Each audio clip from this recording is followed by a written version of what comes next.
Wow, we are back and we are live, everyone. Welcome to Recipe Wow. for Reality. Dylan and Zach covering reality TV once again. How Finally. you doing, Zach?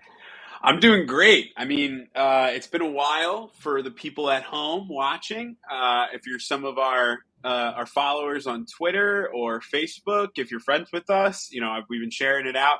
A lot of big life things happening for Dylan and I throughout the last couple of months. So we've been a little MIA, but don't you worry. We've been keeping up with everything reality TV as best we can. We've got some Dancing with the Stars cast reveals that just came out. We've got a Survivor cast reveal that we won't be talking about, and an All Amazing Race cast reveal that we won't be talking about tonight. But nonetheless, exciting news. We've got some familiar faces on both, not on both, but definitely on the Amazing Race. Well, yeah, familiar faces from other reality shows on Amazing Race, but we do have familiar faces on Survivor just because we did see a few of them in the preview of last season. But all of them are fresh names to us in general. We're not going to get to Survivor just yet because that premieres in a week from this Wednesday. So after this episode, the next episode will be doing the Big Brother finale predictions and then cast assessment for Survivor. This episode is going to be kind of just recapping the past few weeks in Big Brother. We have not talked much since the Nicole Daniel boots. It's been a while. Yeah, it has been a little bit of a while, but we also need to talk about obviously the split Dyrefest twist, as well as going into the Kyle boot, which was obviously a lot to talk about, and then of course the most recent double eviction. But at the end, we will be talking about Bachelorette because the finale is coming up. We got Gabby's finale on Tuesday, Rachel's next Tuesday. I like how they're doing it that way, and part of the reason is because of another show we're going to be talking about, Dancing with the Stars, which, spoiler alert, Gabby is on. We're also going to be giving you our Dancing with the Stars preseason predictions. We love to predict how bad these dancers are going to be beforehand because we're usually very wrong. Because even Iman Shumpert, sorry, I always pronounce his first name wrong, but Iman Shumpert literally was our first boot pick and ended up winning the whole season. So I like doing that before we see them at all. That might be. Listen, Dylan, we had a boot pick for Big Brother. Our first boot pick is still in, and they are slowly making their way for a good case up against a jury. I was going to say, look at our track record. You predicting Zach to be the first boot, or to be the winner of Survivor, ends up being the first boot. You picking Erica to be one of the first boots of Survivor. She ends up winning. Paloma ends up being your winner pick, is out first. You have had a bad track record, but let's set the record straight. I've talked to you for many years, and Tyler Crispin was your Big Brother winner pick of BB21. 21 or 20? 20. So, we know you're not a fluke on the show, Zach, even though Paloma was a bit of a mystery. But again, was also not a blindside, game-wise, because who knows how she would have done game-wise. She might have beat Taylor in that competition. Who knows if she had survived and she had to go up against her. So... And let's just jump in, right? We can make this our segue to jump in to talk about the game. We've had a lot of game to cover. We're talking Big Brother right now. Yeah, Dancing with the Stars and Bachelorette. And a lot of the bulk of this episode, I would say, is probably going to be Big Brother, right? We strategically planned.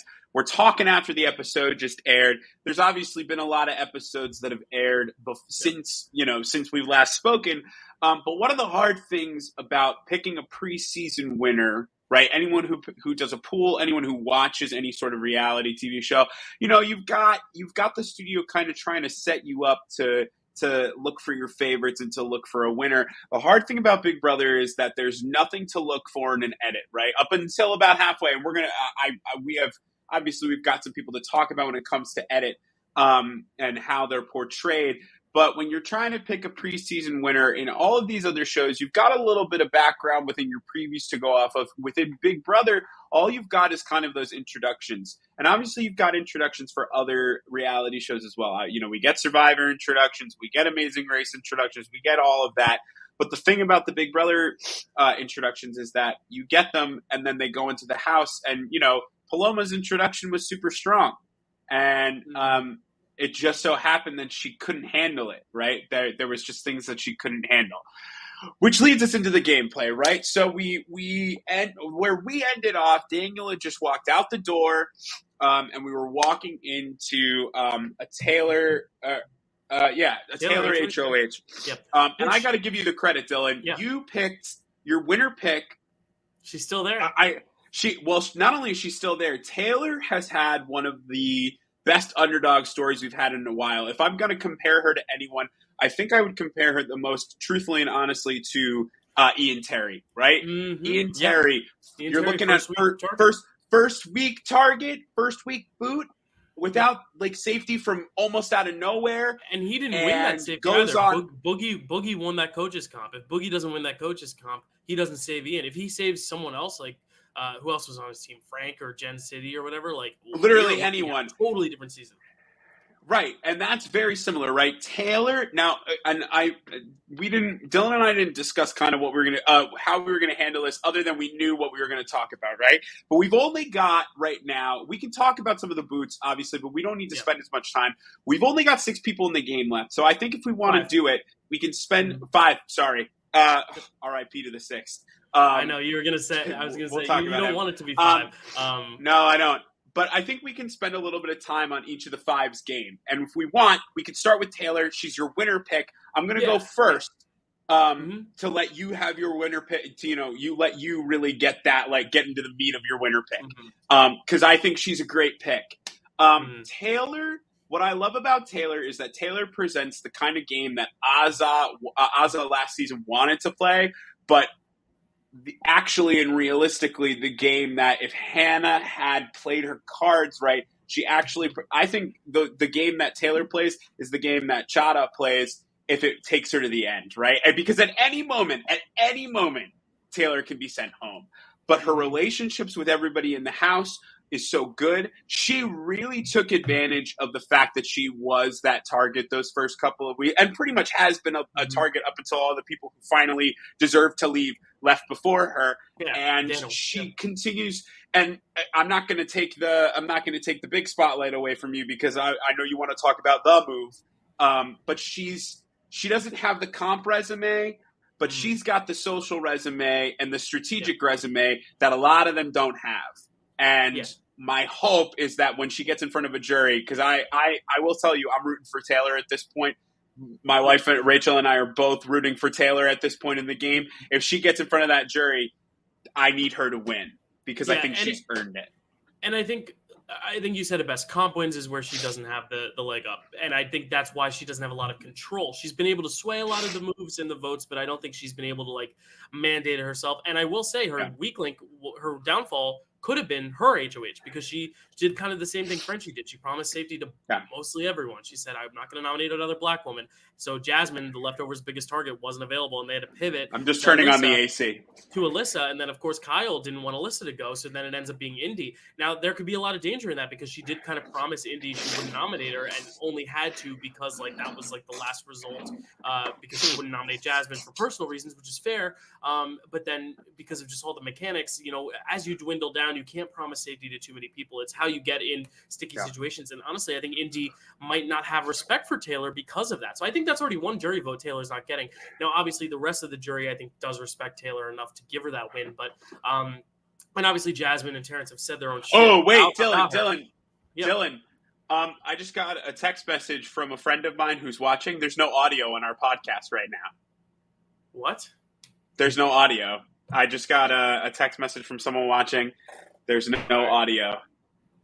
Let me go check, and we'll just restart this if that's the case. Okay. Oh, my gosh. That could have been Oh, bad. no. I'm glad we caught it now.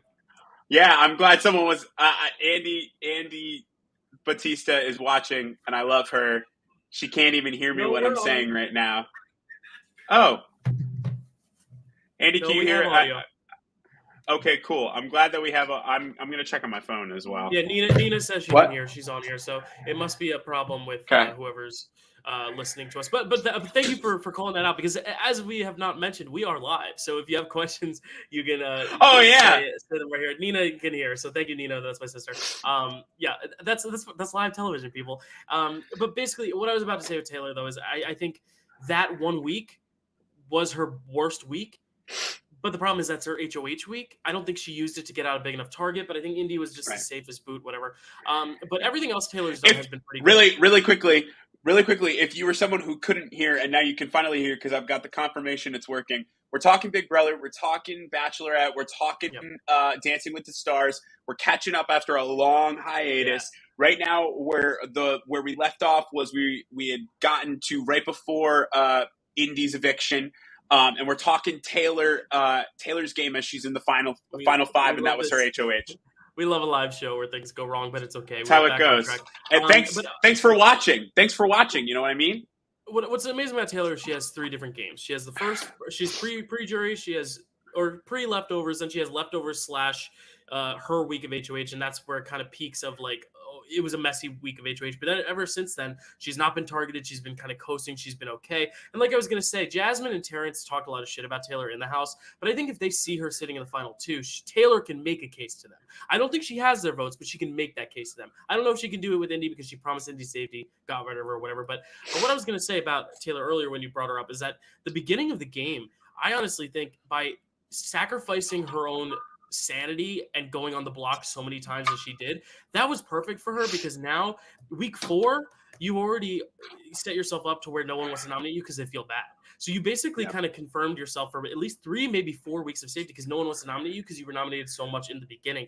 And we kind of see that happen with certain players just in the history of Big Brother. If you're a pawn a lot earlier in the game, chances are people aren't going to want to nominate you in the middle of the game, because they're going to want to say, well, we've seen you on the block so many times. Let's give someone else a shot. I think that's the best thing that Taylor did. I don't know if she did it consciously. I don't know if it's her move necessarily, but I think she has enough sway, even without the competitions, to make a case for the jury. The problem is she's got to overcome her HOH and explain why Indy was the best boot, when in reality, Indy's no threat to win. And she has to be able to explain why she was able to dictate so much even without winning comps. If she can do that, and I think she's well spoken, and she has Michael and Joseph in the jury vouching for her, I think she can win. But the thing is, she's sitting up against some big competition. I think that should segue us to Joseph and Turner, Monty and Turner, who I think are the 2 biggest threats. Turner has the most comps. Monty, though, has had some big comps in clutch moments. I think right now Turner is like the jury threat to win, because he has done the best job of balancing every side of the house perfectly. But I'm curious what you have to say, because Nina says right now, I wish Michael won, but now I'm rooting for Turner. I think Turner's next in like that pecking order of Michael was the biggest threat. Now he's gone. Now it's Turner. And whoever gets out Turner, they'll be the biggest threat. Whoever gets out them will be the biggest threat. I think that's kind of where we're at right now. So let's. I'm going to use. I'm definitely looking. I'm about to talk about Turner, and I'm about to talk about Monty. But let's then divert, right? So Indy leaves, right? Taylor's HOH.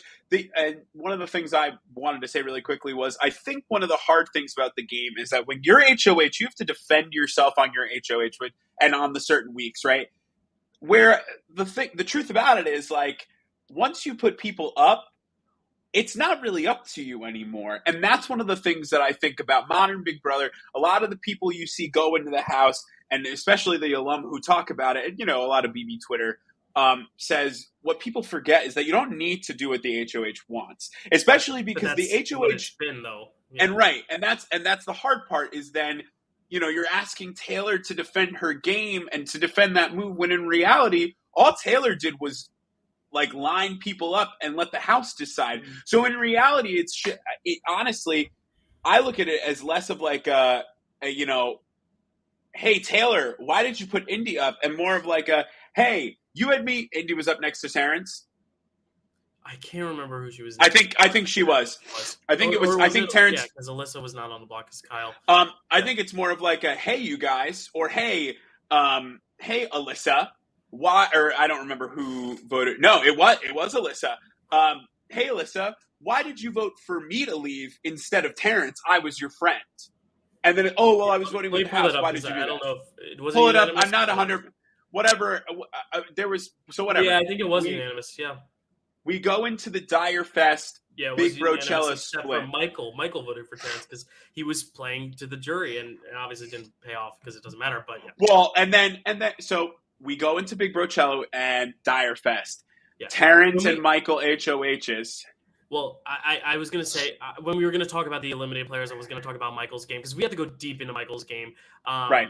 So you want to go into that first before we head into, like, because I thought we were doing like the 5 remaining left in the game, just because I think the biggest move of the season, the biggest blunder of the season was Michael's, and he didn't even realize it, and no one online has realized it, and I have it sitting here and ready to show, and I can't wait to show it. We can talk about it, because what I was going to say was the hard part about the 4 others who are left besides Taylor is that we say a lot about like their games, But the unfortunate thing is, and just the truth of it is, a lot of their games didn't start until Michael left. And it's because Michael was on such an obvious trajectory to be the winner. I mean, but even and what's sad is that, again, I'm talking spoiler accounts. These things don't matter anymore because unfortunately Michael is not in the jury house. But a lot of what that spoiler account was saying is that Michael was never going to win up against anyone except maybe Brittany. Which to me, and I'm going to say it, and again, I'm trying to take it. It's very hard to talk about this content as two white dudes, two white straight dudes sitting in their rooms over the, I'm talking strictly game, and I would love to talk with anyone about how they're feeling about everything else, because of course we can't not acknowledge it, right? It's a very important part of the season. If we're talking strictly game, to think that Alyssa wins against Michael truly as like to my core, I can't imagine it, because I'm waiting to hear your Michael blunder, but for someone with no resume, it's like a thing I noticed that I don't think anyone noticed, and no one would even for someone with no resume versus Michael, I think this season was Michael's. People don't really have a game right now. And now it's interesting to watch everything unfolding, because finally people have to start playing not individual game, not like people haven't been playing individual games, but games where Michael's not in the picture. Because for so long it was either keep Michael, get rid of Michael, but no one can figure out what to do, and we don't come upon it. Michael's game to me was nearly flawless. I'm interested to hear what this blunder is. Well, here's the thing. Okay, so we talked about the final five. Like, I don't think Alyssa and Brittany have a shot unless they're up against each other. Alyssa has the jury votes, but I just don't think she's gonna have enough jury votes. She has Kyle. But for what though? But okay, great. I mean, look at Jordan and Jeff. Jeff played that game in Big Brother 11. Jordan did not. Jeff goes home. Jordan makes it the final two against Natalie. Jordan just has. But Jordan had a win. Jordan had at least 2 wins. Alyssa has nothing. I know, and that's why I don't think she'll win, but I do think she has the jury votes, and that's why I do think she could win against even a Michael, because you look at even Tyler and Casey, they both played a great game, but Tyler played a better game.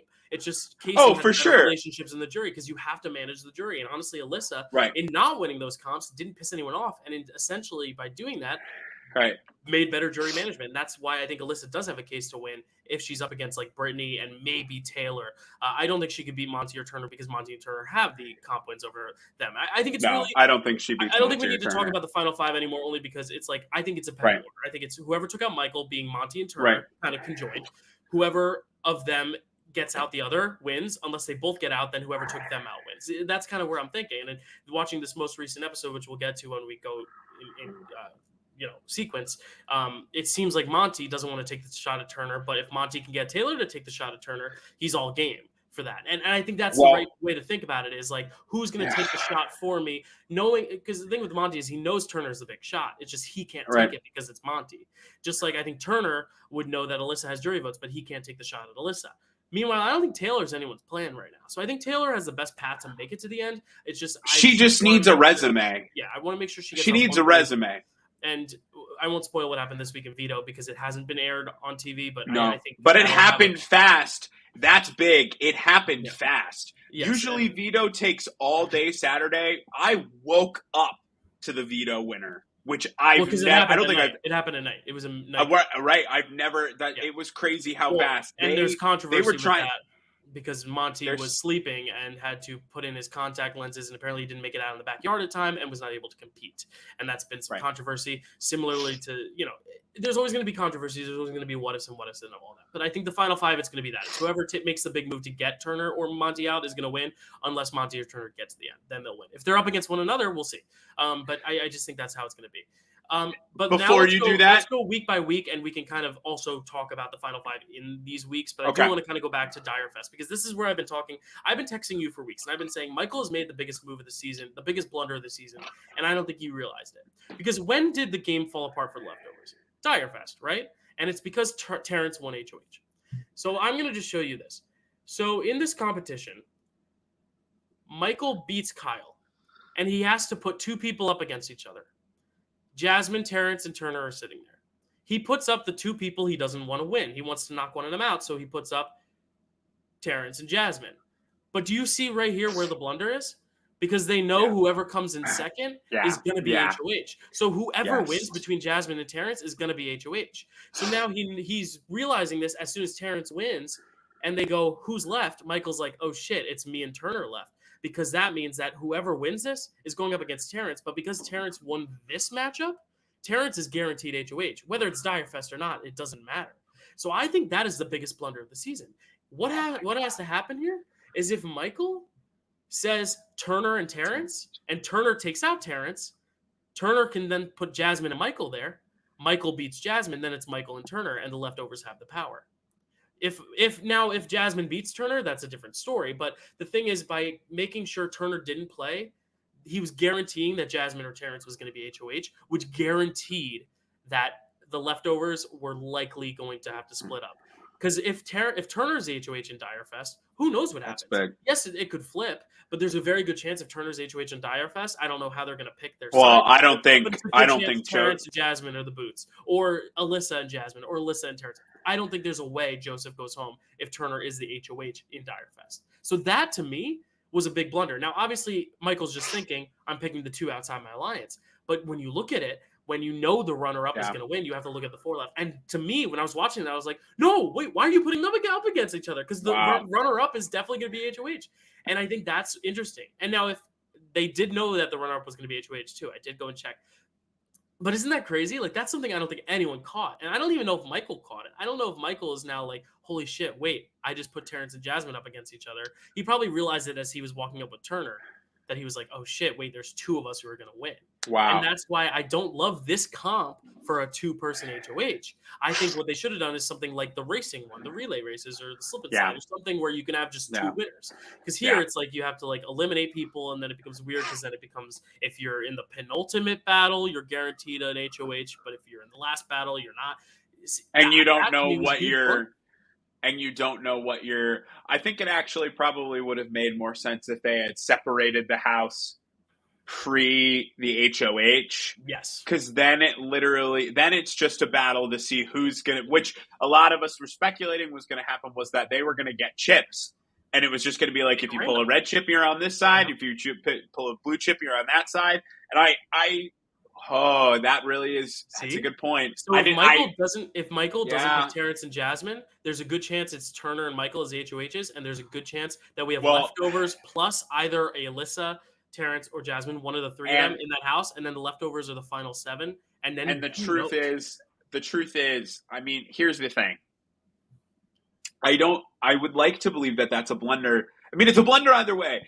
I'd like to believe it's an accident, but I also could imagine that it is a conscious because, again, Michael's a good player, good enough that I would expect that from him. I would expect him to know better, and which leads me to think like what a lot of people were saying online also, and I missed this in the feeds. I've been trying to go back and look for it, and I really just can't find it, is Michael told Terrence to take the shot at Joseph. He told him to take the shot. Okay. That's what I've seen. I've seen that everywhere. I can't find the clip. This is merely coming. This is this is the messenger rather than the person seeing it. Unfortunately, so my thought process is, it's a blunder either way. You are correct, 100%, because I think that truly does ruin. It ruins Michael's game. Point blank, period, end of story. And no I'm matter not saying what. Michael's a bad player. I just think so many people, including yourself, are praising him so much, and I'm praising him too because I think he's a very savvy player. He understands the old school mentality of fighting for yourself to win when it came. Watching him during the double eviction, we'll talk about it, was so awesome. It was awesome. All the cases you were making were true, but at the same time, like, I even texted you this. I was like, you can't not take him out if you have the shot. Because realistically, seeing that this was an escape room HOH, he's going to win that. And there's a chance he's going to win the veto. The thing is, like, you don't know when you're going to get that shot at him again. And even though there could be bitter jurors, you don't want to risk that.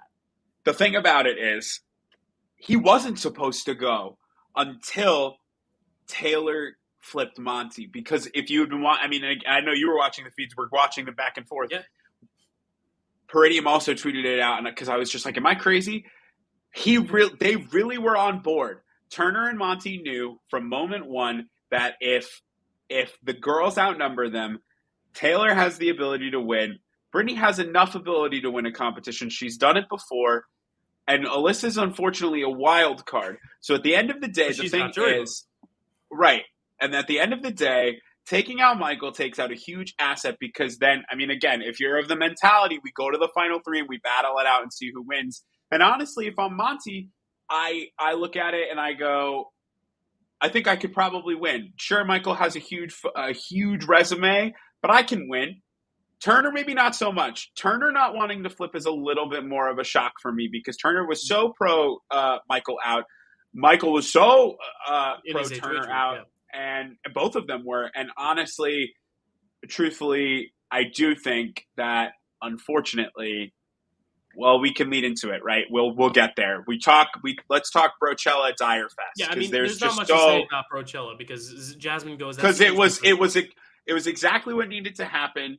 But to be honest, and again, this is where I say, like, if Michael never leaves, nobody else has a game because Brochella was just like, cool, Michael's in charge. We're getting Jasmine out. Is that necessarily good? Jasmine's an easy win up against her in the jury, but nobody wants to take a shot. And that's my other thing about Michael. And I'm not trying to trash on Michael this episode, but this is me trying to expose where I think the holes in this game were. Look at his HOHs and who he got out, though. I mean, it's Jasmine, you're right. And then he gets out Kyle. I think, or not Kyle. Sorry, who does he get out? Well, he does get out Kyle, right? But not in his really. HOH. Yeah, he gets out Terrence. So, but I think that honestly, that week was his week to make the big move that he needed to, which was to get Turner out. He really needed to get Turner out. That was the end of the story. Michael plays the new school Big Brother so well. Let's build an alliance, let's get everyone outside the alliance out, and let's then once we get to the alliance, have a great core in the alliance. The problem is, not everyone was playing new school Big Brother. And that's where I go back to Dyrefest, Brochella, Kyle. Oh, no. As much as I don't love Kyle, Kyle's playing old school Big Brother in the fact that he's exposing the leftovers because he wants to save his showmans. And is that good gameplay? No, because I think it's dumb. You're putting one person against the alliance. But it keeps the gameplay exciting. It keeps it entertaining. Like, were we not entertained watching Kyle expose this stuff? We were on the edge of our seats going, Kyle, what are you doing? But it makes a good villain. Right. And then it sets up the next events, which are a little ickier, but we'll talk about it when we get there. But it's like, I honestly like the fact that everyone's kind of going that old school mentality of, ever since Dyrefest and Brochella, when they come back, now there's no more leftovers, and now Monty and Turner are playing a more individual game in the fact that Turner's ready to backdoor Michael if he can. Michael wins veto, of course, but like I like the fact that kind of gave us a reset of the season, because leftovers was the first reset of like, okay, now we're getting the underdogs to rise to the top. But then once you become the top, then it becomes boring again. It becomes a steamroll, and now Dyrefest was a way of saying, now we're going to throw that out the window. And thank you, Kyle. As problematic as some of the things he said were, as much of a naive game player as I think he is, I think him exposing the leftovers gave new life to the season in the fact that it allowed them to play a more old school mentality of, now we have to go back to square one rather than entering the house and just playing as leftovers. Yes, is it a better game for Michael and Taylor and Brittany? Probably, but I mean, from a viewer's perspective, it's so much more exciting than a steamroll. It would be like if they did this last year, and I love what the Cookout stood for. I love that they made it to Final Six, but it would have been if they split them up, and then you come back from the split, and Kylan's gone, and it's the five other Cookout people now having if we're honest, to stick together, or split up with Alyssa and Claire. You know what I mean? If we're honest, I think that's why CBS did this. Is that one of the biggest complaints about last season was not what the Cookout stood for, because what the Cookout stood for was right, and every moment of the way we rooted for them. But what was frustrating was there were just like 5 weeks of waiting until 6, and in the weeks waiting, it was a lot of like, the problem was you wanted a flip, but not because you didn't want them to succeed, but because as viewers, we want to be entertained. Yeah. And that's what we got this year because of that twist. And I think Michael, we got the double. We just got the double at the wrong time for Cookout, because we got the double like right at 6, and it was like, cool. All of this really amazing work that we were supposed to watch, like we were supposed to watch them battle it out to the end. All we're doing is watching them get through it, in like a week. And I think honestly, that was what was good about Brochella. That was what was good about the split at whatever 10, 11 it was. And also what was the downside was, I actually think I would have preferred a a regular double eviction at 10 and then and have them split at 8, 6. 4 and 4, or at whatever. Well, you can't split. No. Evict someone for 10, and then what would be do the double at 11 and 10, right? And then do a regular week for 9, have the split at 8, and do 4 and 4 maybe, and almost treat it like a Final Four veto, where it's like it doesn't really matter who wins the it doesn't HOH. It's about who wins veto, because then you still get the old school. I mean, listen, like Dan's funeral and Dan's cut at 4 in 14 comes of the old school mentality. I'd love to watch someone do that. Yeah. Again, I'm not a fan of Kyle anymore, and I stopped being his fan a little bit before that, right. And then especially during that, just because I thought, especially with what was said by Joseph in the jury house when he entered. It just was like if it had been Michael, if it had been Turner, I thought it was so interesting that as we get to Brochella, the threat is Joseph, because the truth is Joseph has no resume. He's got no resume. He's got no comp wins. He's got he's got good social game, but like who the hell doesn't at this point? At that, in this with who's available, and to take out Joseph, but how are you going to get Terrence out at that point? To take out Joseph first of all, to take out Joseph for Terrence was a terrible move, because it ruined, you've got a showmance right there. And sure, Alyssa may not have a comp resume, but like we've said, she's social enough that she's got Indy, she's got Jasmine. Well, because she's the only one outside the leftovers. She's got everyone right. around the leftovers. Yep. And to take out Joseph, they're like, well, he's got Monty. And I'm like, but Kyle's right there. Yeah. Kyle and Alyssa are right here. You're gonna get rid of one of them, and you'll have that on your resume that you split up the showmans. I don't know what Terrence was eaten in the slop to think that taking out the bromance. No, Terrence is a terrible player. But and this is also because we're talking about the 5 within. This is where I think that Turner's actually not that great of a player, and I'm going to say it because Turner, instead of looking at it from a realistic standpoint and going, who is a better threat? Who is a bigger threat? The person with wins, vetoes, and whatnot under his belt with a showmance right outside with me, or because if Turner takes out Kyle, he's Alyssa's 1. He's Alyssa's number 1. Yeah, I know. That's just the end. And if Turner takes out Kyle, Alyssa is his number 1 going back in. He plays the middle. I think if Turner had taken out Kyle at Dyrefest and not won that HOH, going back into the house, Turner's player numero uno. Well, he made so many decisions that I just see as I'm trying to survive and make it as far as I can. And as a gameplay, if he's up against Monty, whose move is getting Michael out of the house? It's not Monty. Turner's. Yeah. It's Monty's. Yeah. Or it's whether Turner's, if she can own up to it and try to convince the jury. Well, and also the thing is, I think the only reason I think Turner is a good player is because he's been able to recover from that. But part of it is also the Kyle stuff, obviously. But I don't think winning HOH. Keep talking. I'm getting a tissue. Winning HOH, I think, was the dumb move. I don't think it was voting out Joseph not voting out Kyle, because when you're in that scenario, when Kyle spilled the whole beans, there's really nothing you can do. And I honestly thought it was smart for him to just kind of sit back and be like, Joseph, I'm just going to stay out of it. Because honestly, trying to go up and fight for Joseph, having Alyssa and Kyle, it just seems so locked in at that point once Kyle went on the block that Joseph was going home, because Terrence and Alyssa weren't going to sway off of him. So I think at that point, Turner made the smart move and just kind of cutting his losses and saying, Joseph, you got to go. Just because Turner, in his brain, is probably thinking, yeah, it's a showmance. They'll be a bigger target than me. It's almost like a shield thing. And then Terrence is no threat at all to beat. So if I'm Turner, I'm thinking, a showmance. Yeah, that's hard to go up against in Final 3. But think about it. Alyssa can't win. And he's won more than Kyle. Kyle didn't win a whole lot either. He won 1 veto. Kyle didn't win any HOHs. So I think that's another thing. It's also Turner's thinking, I'm going to probably beat Terrence, Kyle, or Alyssa in any of these comps. So I'd rather have the showmance in front of me, Terrence behind me, and be able to cruise rather than have Joseph, who does have these connections, especially when all the drama's going on and he's not the HOH. I think that was smart. Winning the HOH was not smart because then he had to show his cards.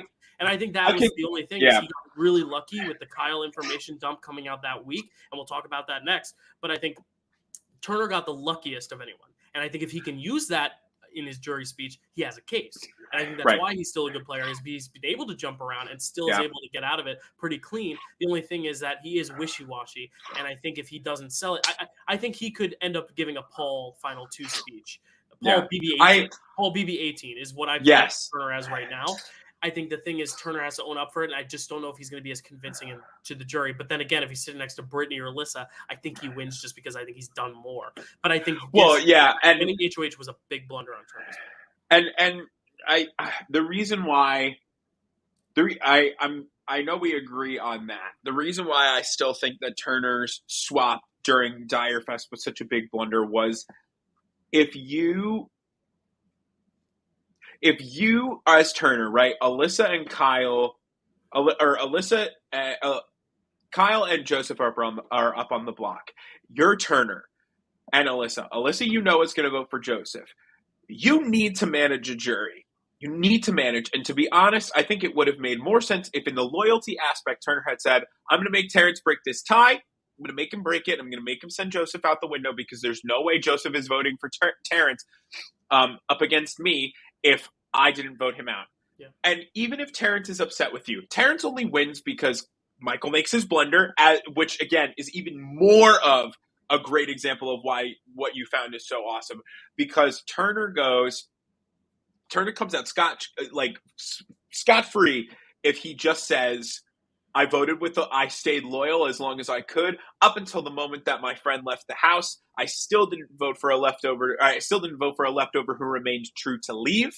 I made the other people do the dirty work because then keeping Joseph may have been impossible no matter what. But at the very least, what I think Terrence's best move is, you vote to keep Joseph. You let Terrence Turner. You let Turner. You vote Terrence for Kyle. You let Terrence break and the tie and send him home. You go inside.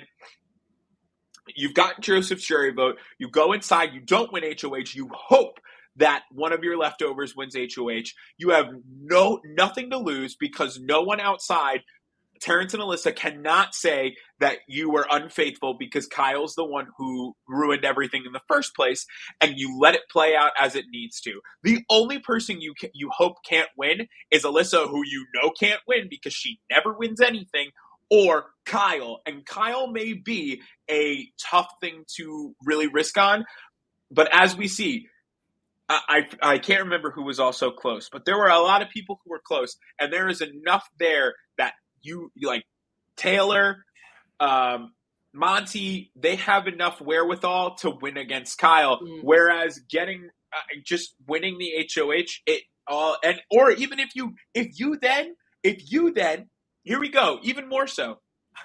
I'm like thinking as we go. No, I've got a few thoughts, but go ahead.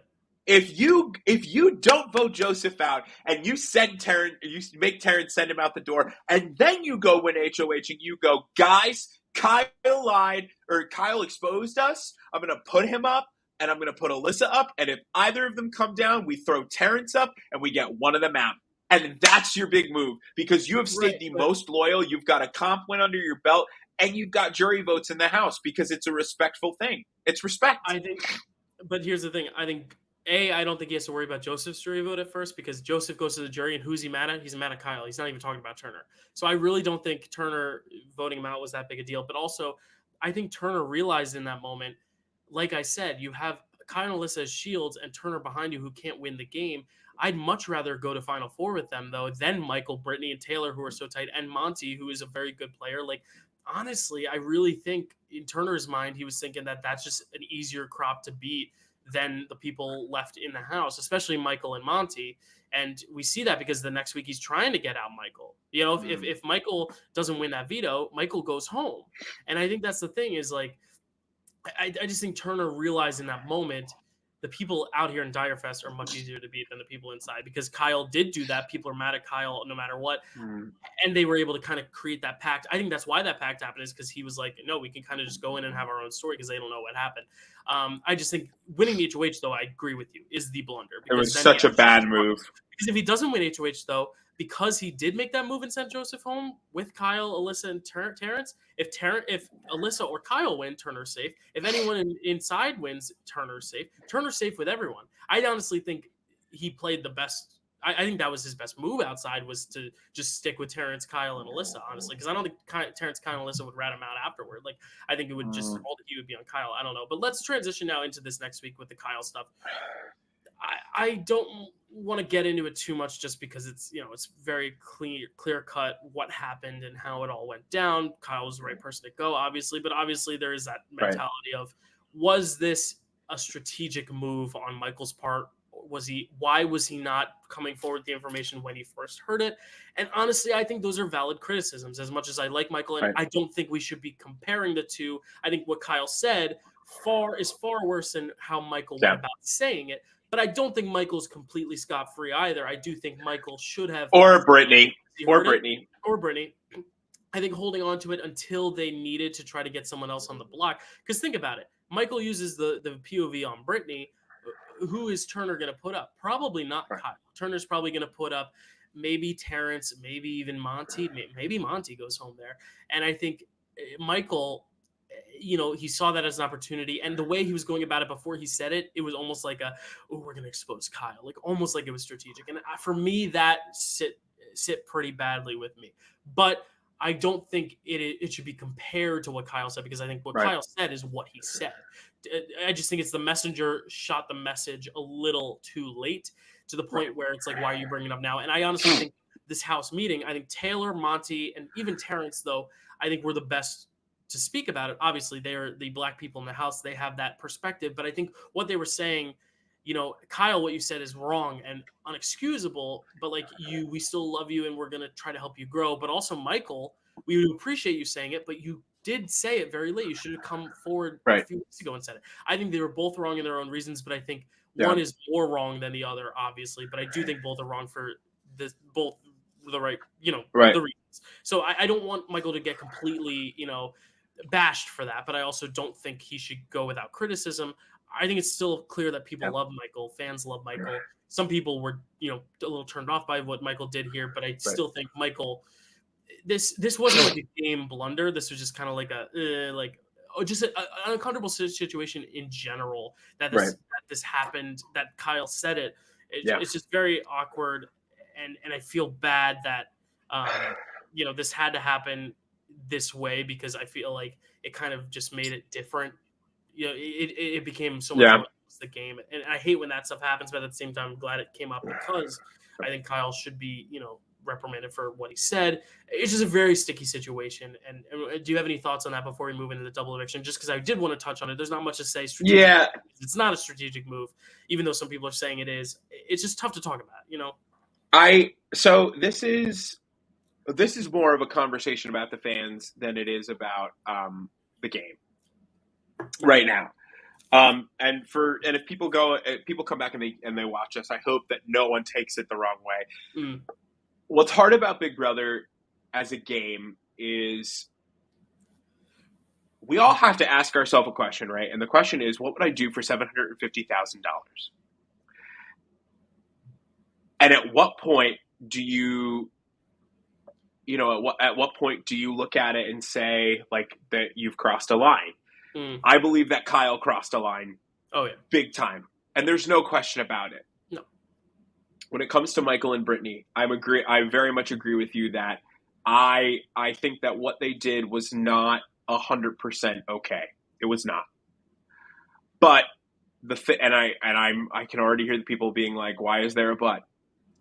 My but of it is, what do you do in a game where you rely on other people in order to help you get to $750,000? Do you tell them early and expose your alliance and chip away at the target on your back?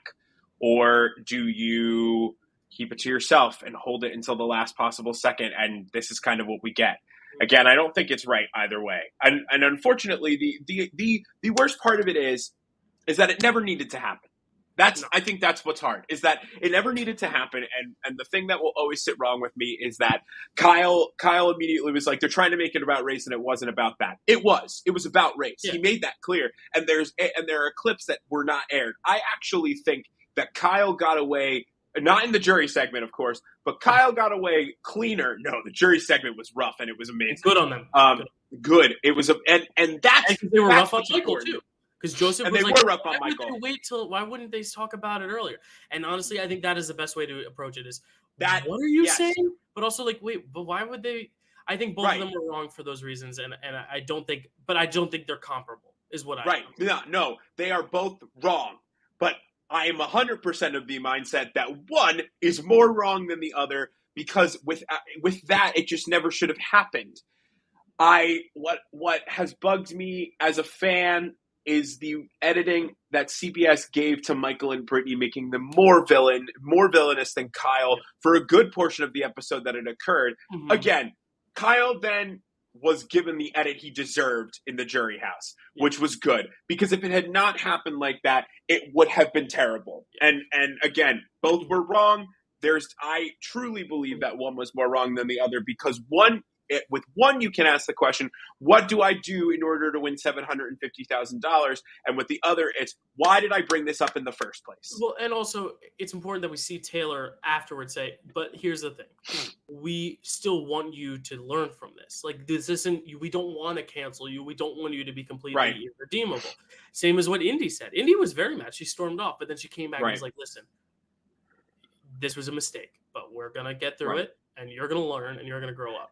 But also educate yourself, because it's not. And that's the thing about, and this is why I mentioned the fans, the people on Twitter who have ripped Kyle, Brittany, and Michael apart shred for shred for shred for shred. You're part of the problem.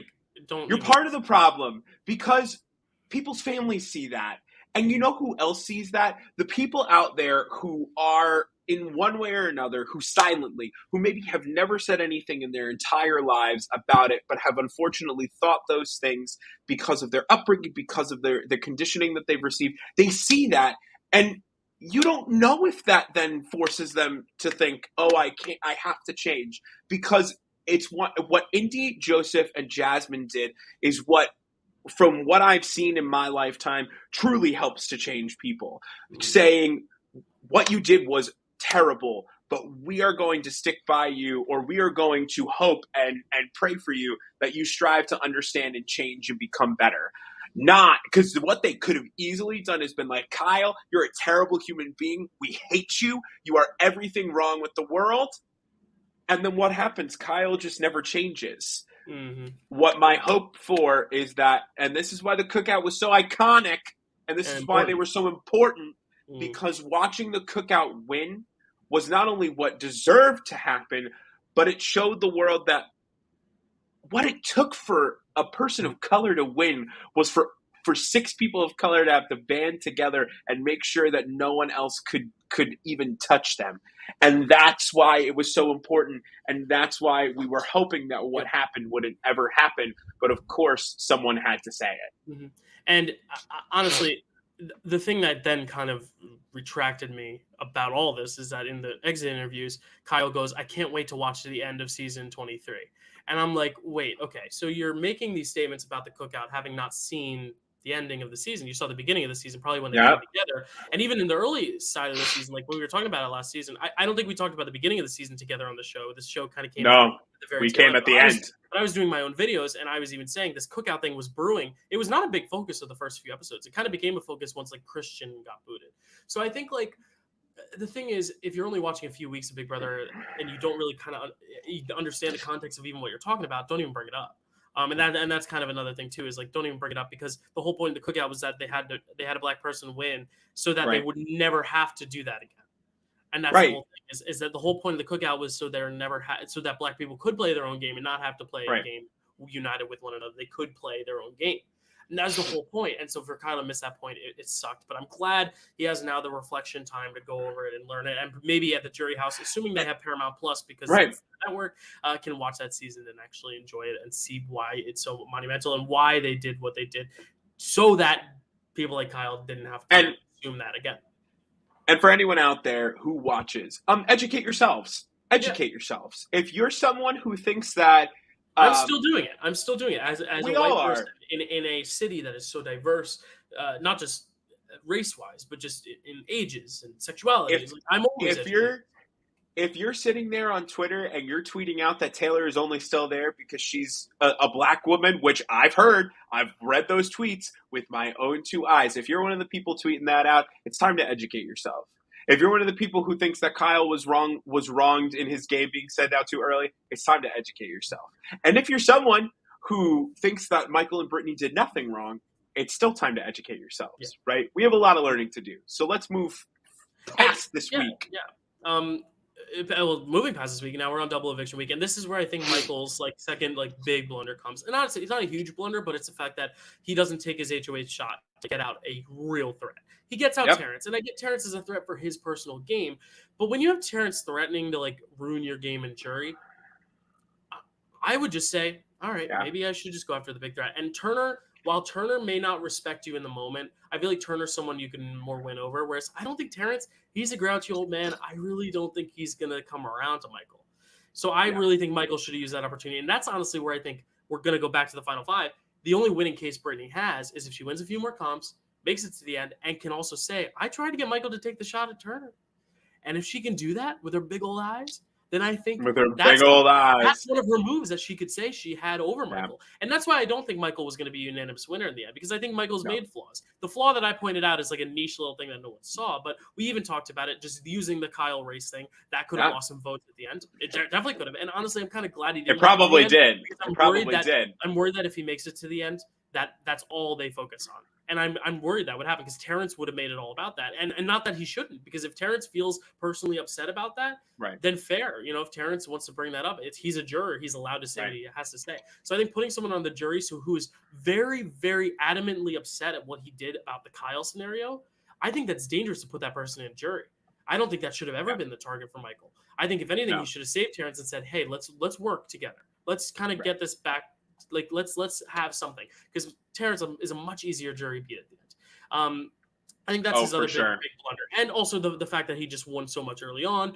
But I mean, in his situation, he was a threat early on, so he had to win early on. And by the time he had kind of cooled off winning, he had already won enough that he was now a threat and he had to keep winning. So I don't blame him necessarily for winning all the comps, but again, managing your threat level is such an important part of Big Brother. And that's why Taylor, I think, has done so well, is because early on she was such a pawn that afterwards they kind of said, oh, we're not going to nominate you for a while. Don't worry, you're going to sit pretty. And now she's lowered her threat level so much that people aren't really worried about her winning at the end.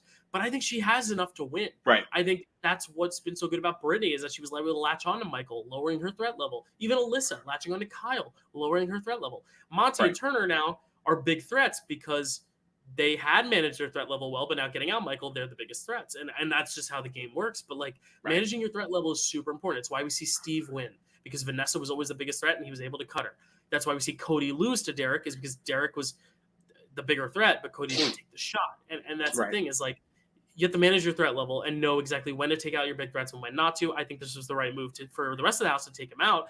But I think Michael shouldn't have even put himself in a scenario where he had to win out, because it just makes you such a big threat when you're breaking records, especially as a man. And I don't want to make this about gender, but honestly, I think Janelle winning all those vetoes was a cool, fun, I don't think anyone took it as seriously as Michael, who was also very smart, because Janelle was on the outs. And I'm not saying me personally, I'm saying the people in the house, because she's a woman, maybe didn't in Big Brother 7 more than a decade ago.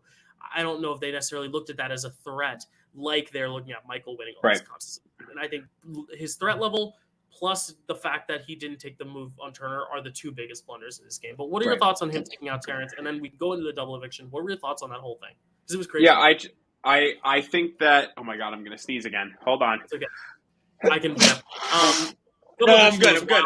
I'm good. glad we did get to see tonight's episode because it puts a lot of things into context, especially some of the arguments that were made on Michael's end, because he had some good arguments, but also it was nice to see that the rest of the house did, except for Turner, all kind of agree that it was the time to get rid of Michael. And even when Turner got on board, Turner was like, no, we have to get rid of him. It's like first place. It's Right. like if we're going to get second place or first, like we are guaranteed now that one of us will get first and not second.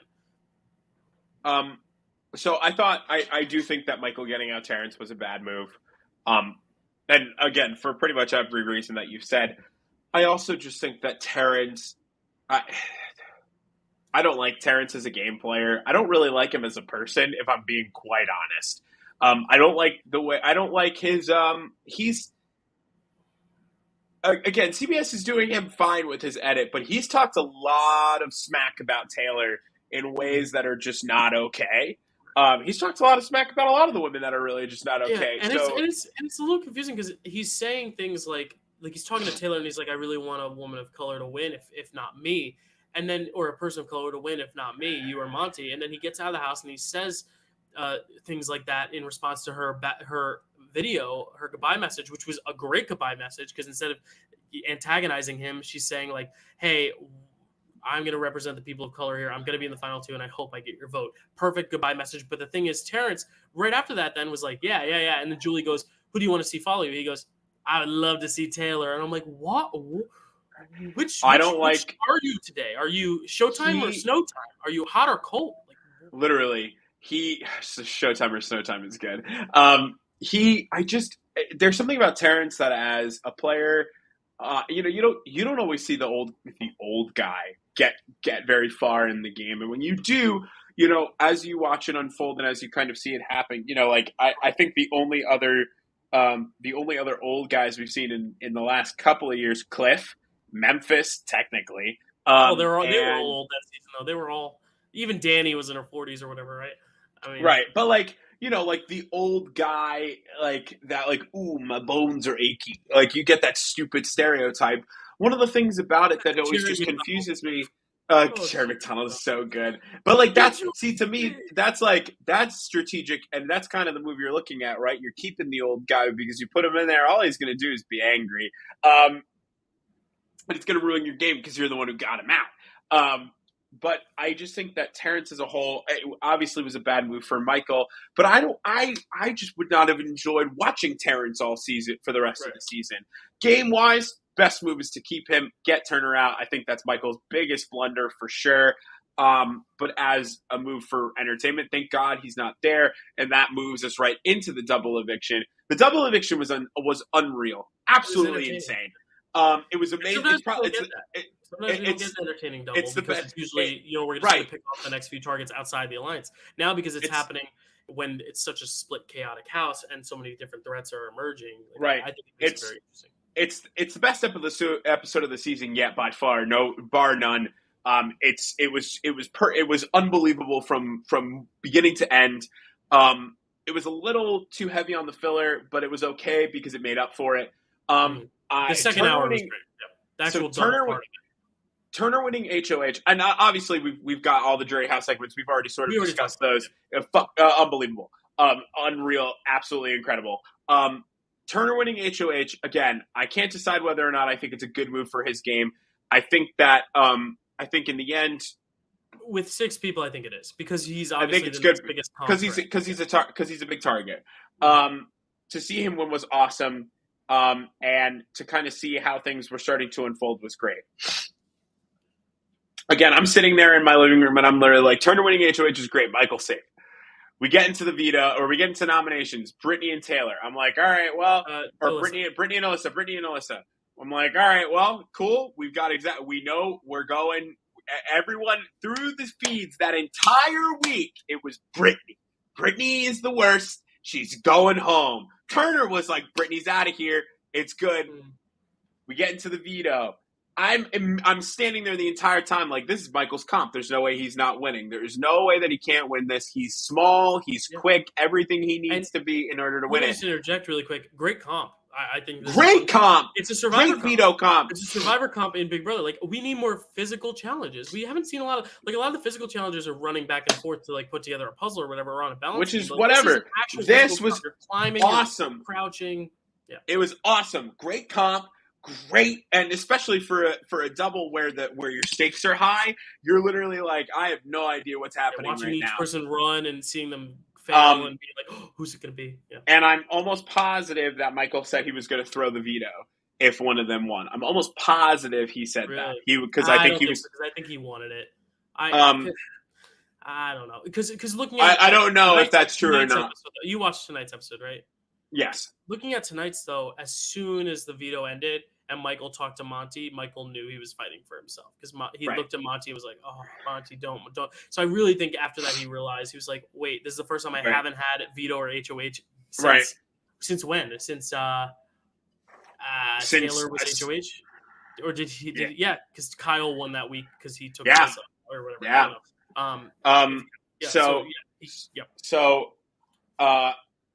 I was like, I think he's okay. And then right before commercial break, they get in that room and it's Alyssa first, and he goes, "You're coming off the block." I was like, no way. No, I really didn't think it. I really didn't believe it from the beginning of the episode. Then, oh my God, the best 15 minutes of Big Brother this season is the last 15 minutes of this damn episode where he knows we come back from commercial. Monty before Monty even takes her off, you hear Michael go, "Turner, you don't have to do this." And I was like, damn, this is getting good.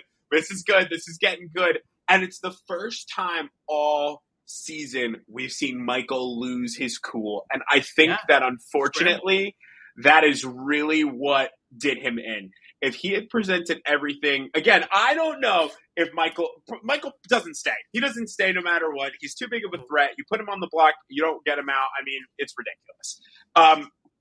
And I agree. I will say, and I stand by this, I think it was a mistake for Turner. I think it was a mistake for his game. I do believe that. I stand by it because the truth of the matter is Michael has already shown that he would rather get someone else out.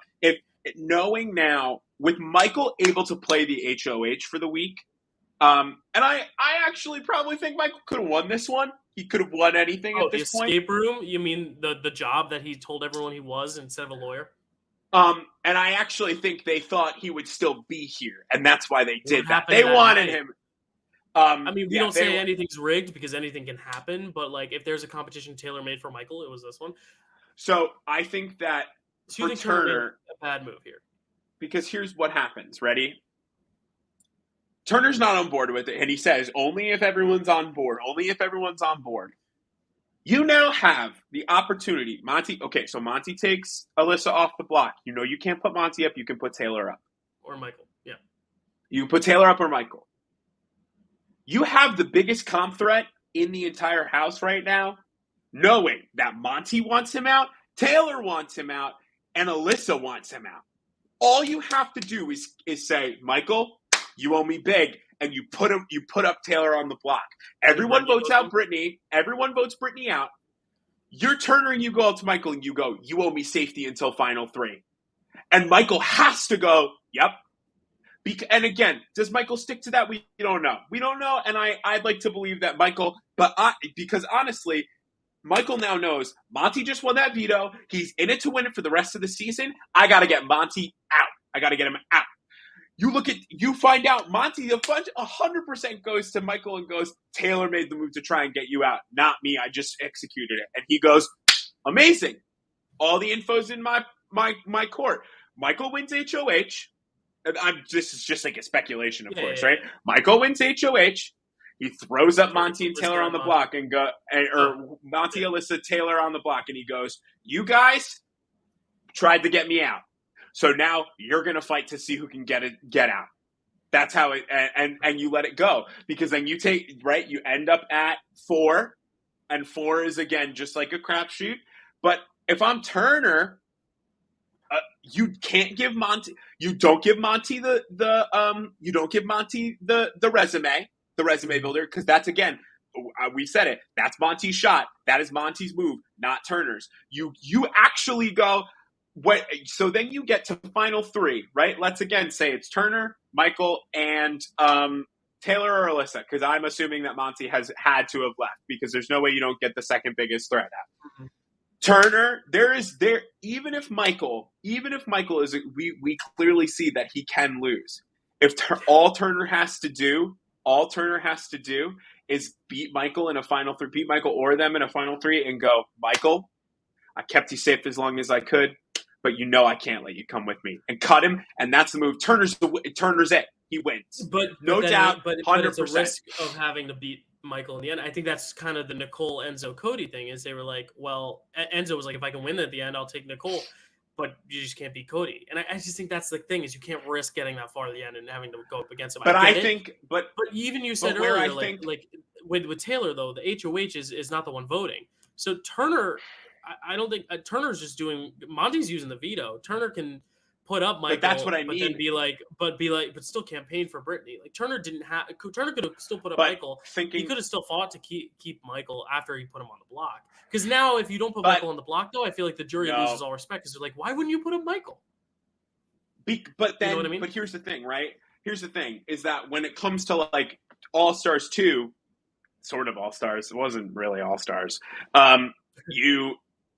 Cody was unbeatable because he didn't really have anything blemish-wise on his game. Michael has a blemish on his game.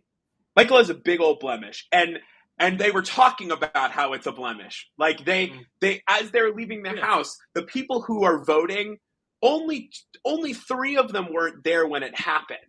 So the only person, and again, and Joseph, Brittany maybe votes for him to win. But if anything, you've got Michael in there with the jury with you. Like you said, Michael's got a lot of comp wins, and sure, he pulled out a move, but is it a move that people respect? And if I'm Turner, I'm actually waiting to bring Michael with me to the end, or cut him at final 3 and say, look, you guys, I did it. Because I think taking Michael out at 6, is a little too soon given what had happened. And sure, you may not be able to make as big of a case. Like, again, maybe you never get Michael out again. Maybe you never get him out. Maybe you never get the shot. That's the fear. But sitting next to Michael at the end, as we've kind of discussed, might just be a guaranteed win. And I think that's where, again, we've seen the people who do the best in competitions, and I'm going to use Tyler Crispin as my example, right? Everyone knows how much I love Tyler Crispin. Tyler was a better player in theory, and then he gets to the jury and he loses. And the reason he loses is because people are like, I don't respect your game. And Terrence didn't respect his game. Yeah. Indy probably doesn't. Indy, Jasmine, probably Joseph.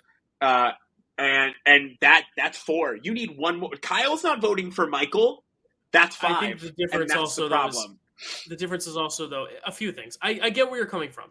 There's a possibility anyone could beat Michael. I think there's a possibility anyone could beat anyone, because juries can really make or break a game. They really can. If Ian blunders his Big Brother 14 speech, there's a chance Dan wins, even though the jury was very much, I'm not going to vote Dan. I'm not going to vote Dan. Ian still had to show up that day. And that's, I think, why Paul lost twice. Paul, there's a way Paul because he didn't show up. Because he didn't show up. Because they didn't show up. The thing with Tyler, though, that's different than Michael, is Tyler's a surfer bro. Michael is a lawyer, and they don't know that, but he carries himself like a very smart person. And I think in their minds, he's not just a comp threat. I think they see that he's also very smart and very bright. And I think that's the danger, is that no one wants to even risk having to sit in final 3 and have to have that guy choose your fate. Because also he's shown he's so loyal to Brittany and Taylor that even if Brittany were to go home, Michael even admitted it. He was going to back Taylor 100%. And he even said that they should have gotten me out, because I really do think Michael, as much as it was a competition dominant game, was a good strategist as well. And I think that's what scared me. It wasn't the comps. It was the strategy. And I think that's the thing. And in the moment, yes, there's so many different things, but you also got to remember it's a double eviction. The stakes are heightened. And when everyone's saying, we got to get on Michael, Turner is obviously going to go with the pack. That's Turner's game. And that's why I don't think Turner's going to win unless he's up against Brittany, maybe Alyssa, is the fact that he is such a wishy-washy player. But that is his game, and that's what he's been doing all season. So it makes sense for him. If the house wants it, then get him out. And honestly, he can go to Terrence and say, hey, I didn't let the guy who used that information badly let him get to the end. There's always a way to spin it, is what I'm saying. So yes, it could be a good move on one day, but it could also be a bad move. I think it could have been either way. And I do see why he did what he did. I think the problem for me is that it's Monty's move, and I think he's handed him. I'm honest. Honestly, I think if Monty gets to the end, he wins. And this was the problem last year for me, was that if Xavier got to the end, he was gonna win. So at this point in the season, you just gotta hope for anything at this point. You gotta hope that something's gonna happen. But I know we like to say that Final Five is it, but there's so much more game. There really is. There's 2 weeks, and here's the thing: Brittany and Monty on the feeds tonight were fighting, and if Brittany survives this week and ends up HOH next week, Monty could just go home if he doesn't win a comp. It could be that easy. Yeah. Where we could see a final 3 of Brittany, Taylor, and Alyssa. We could. I don't think we will, but there's a possibility. Yeah. The veto hasn't been had. Well, it's been had, but it hasn't been played. It hasn't been. Nothing. The ceremony hasn't happened, so we don't know who this replacement nom is going to be. Maybe the HOH will make a smart move. We don't know. We know Monty's HOH. If Monty can get Turner out this week, I think it's very easy that he can make it to the end and win. But I think the 2 of them, we'll see. I think a lot of the Final 5, they all have sloppy gameplay. I think that's what made. Sorry, I've got a frog in my throat. But I think that's what's made this season so fun, is that everyone, I think, hasn't been flawless. Even Michael, who I think is, I agree with you, the best strategist of this game, for sure. I'm not taking that away from him, but he has made some big blunders. Whereas I think other players, Dan, Will, Derek, don't make those blunders. And I think that's the difference. Even Cody. Right. I think that's why I still think Michael is an A-tier player, not an S-tier player. Not a superior tier. He's on the A-tier. Yeah. He's getting an A on the report card. But I think next time when he comes back, because he will, he'll be back. Hoping it's not All-Stars, because All-Stars is just too much pre-gaming, but hoping it's like a coach's thing or something like that. I hope he manages his threat level well. I hope he doesn't win so much in the beginning, or if he's going to win, make the moves, and make the moves that he needs to get the biggest threats out, so you're left with kind of just goats. And I just think that's how I see Michael's return going. I just think this Final 5, it's fun because I think all of them have such flaws in their games, but I think all of them have a case. Brittany's case is, I kept telling Michael to make the optimal move, and he didn't, and then I won when I needed to without Michael. That's a case. That's a story. Monty's is that he was always kind of the biggest threat next to Michael, but he hid behind Michael, and then when Michael left, he started winning. There you go. Turner is that he always went the way the house went to make sure he was always in the best position. It's kind of the Sandra thing in Survivor of, as long as it ain't me. And if that's your strategy, I'm fine with Turner being wishy-washy if he owns it. If he owns that. If he's like, I purposely was wishy-washy. Alyssa is just the fact that she was not a leftover and made it that far. That could be it. And she just has relationships in the jury. I think she's the least likely winner. And then Taylor, we've already talked about why Taylor could win. But I think all 5 of them could win. Right. And that goes to my question for you, which is also a question from Nina. Who do you think will be final 2 and win? And who do you think will win America's favorite house guest? Because this is going to be the last one we do. Not before the finale. We might have one more. We're going to have one more before the finale because that's the same night as as the Survivor premiere. But the next podcast we do is going to be the last one before the finale. So tell me, before the penultimate episode, who do you think is your final 2 right now, the way the game is going? And who do you think is going to win AFP? Do you think it'll be Michael? Do you think it'll be Kyle? No, it's going to be – I think America's favorite is Taylor. Unless she wins. Then I don't – Oh, no, she can – I think she can win America's favorite and win. I don't think you can. I know you can get second, and when you're second, you can get 80,000. Well, I'm also wondering if I think it's one of those things that you can still win AFP if you're the winner, but then they won't announce you. They'll announce the runner up for AFP as the AFP. Because we know Mickey was the AFP of 21. I'm kidding. I'm joking. Shut up. No, but I'll just tell you really quick. I can't believe you would do Nicole Anthony's like that. I'm kidding. No, on Jokers, Joseph has been number 1 for like the past 2 weeks since his eviction. So I honestly think that could be a sneaky one. But I think the more public viewership, a lot of them are going to be Team Kyle because they think he was treated unfairly by Michael. A lot of them are going to be Team Michael because they think he was the best player and all the reasons we've said. I think they're going to be people who are obviously in the Taylor camp. But I don't know. It's going to be interesting. I don't think there's a clear-cut favorite. I think to be honest, I think that the America's favorite player, I'm going to put my money on Taylor. I think a lot of the fans are rooting for Taylor on Twitter, and they make up a bulk of the votes. Final two, it's hard. The final two that I would like is I would like a Turner and Taylor final two. I would love to watch them battle it out at the end, and because I think that there's no clear winner there.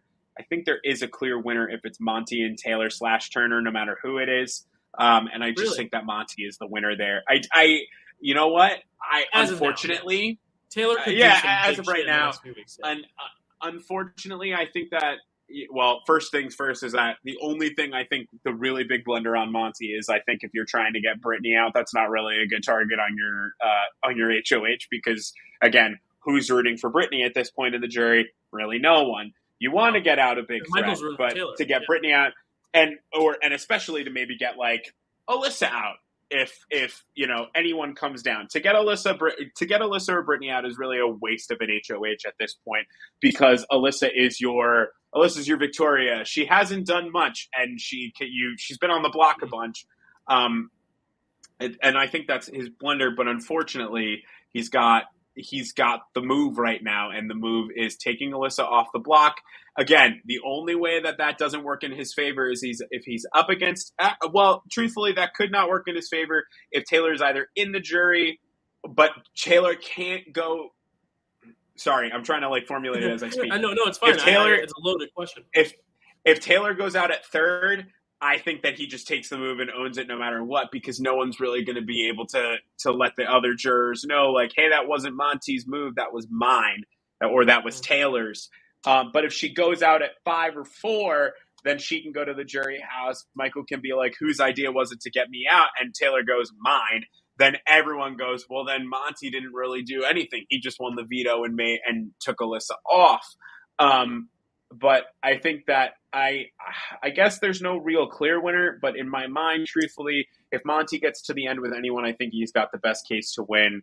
I think a Turner Taylor final two would be ideal in my mind, because I think that there's just way more of a case for either of them to win, and they would have to really persuade a jury to vote for them. Which I think is the best way to do Big Brother. I think it's hard. I mean, last year was a great season up until the finale, because to watch Xavier go up against Derek F, we knew who was going to win. There's even Ozza was going to take Xavier too. So, and it's one of those things where I like a not clear winner, because from beginning to end, that's why 19 was a great finale, even though the season was terrible because our expectations were subverted.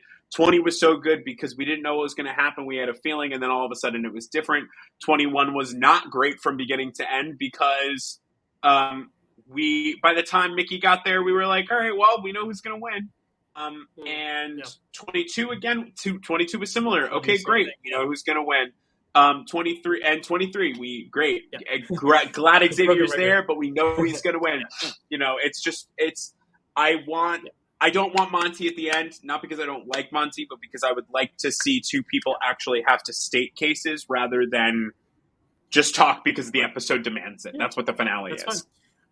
And I'll just say right now, who do I think will be final two? I think right now we're not going to see Monty and Turner because one of them is going to take out the other. Whoever takes out the other is going to be sitting there. I'd love to see Taylor. My ideal final two is Monty and Taylor, but I think Taylor still has a case, and the two reasons being Michael and Joseph. They're on the jury, and they're both lawyers, and they both are Team Taylor. So even Joseph, who loves Monty, is going to be Team Taylor. I just know the two of them are really big fans of Taylor's game, and I just think Taylor has the story. Monty might have made bigger moves, but his moves have never been flashy. Yes, he's a great player, but his moves are not flashy in that sense. I honestly think Michael's eviction, while Michael keeps saying, this is Monty and Turner's move, this is Monty and Turner's move, Michael's eviction was essentially his own move in the sense that Michael was the one making the theatrics about it. Monty didn't make any theatrics. Neither did Turner. There was no big speech like Dan did with Shane. None of that. And that's why I think Taylor still could have a shot over Monty. I don't think it's a anyone. His exit is iconic. Maybe Brittany. I think Monty's his exit is iconic. Alyssa, Monty wins. But here's the thing. I think Alyssa, I don't think she's a Victoria because Victoria would not have gotten a single vote. I think she is a Liz Nolan. Liz had her sister, her twin sister Julia, and her showmance Austin. Alyssa's going to have her sister Indy and her showmance Kyle, and she might even have Jasmine. So I think Alyssa gets 3 votes in the end. And honestly, if she gets Terrence, she's a 4-vote finalist. So I really think we have to watch out for Alyssa. I don't think she's going to make it past this week, to be honest with you. But if it's Alyssa and Brittany, I think Alyssa wins. If it's Alyssa and Taylor, I think Taylor wins. If it's Alyssa and Monty, I think Monty wins.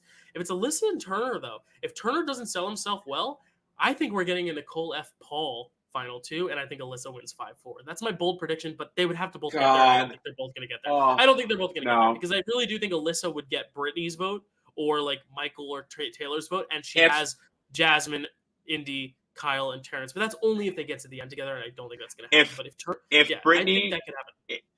If Brittany comes off the block this week, I think that Alyssa probably goes home because this house seems more like a house. If Turner goes up, but if Turner goes up, then and if Turner goes up, then it's all we've talked about that for nothing. Like, you know what I mean? Anyway, and I know we've said it. I want Taylor to win. I know you obviously want Taylor to win. She's been your pick.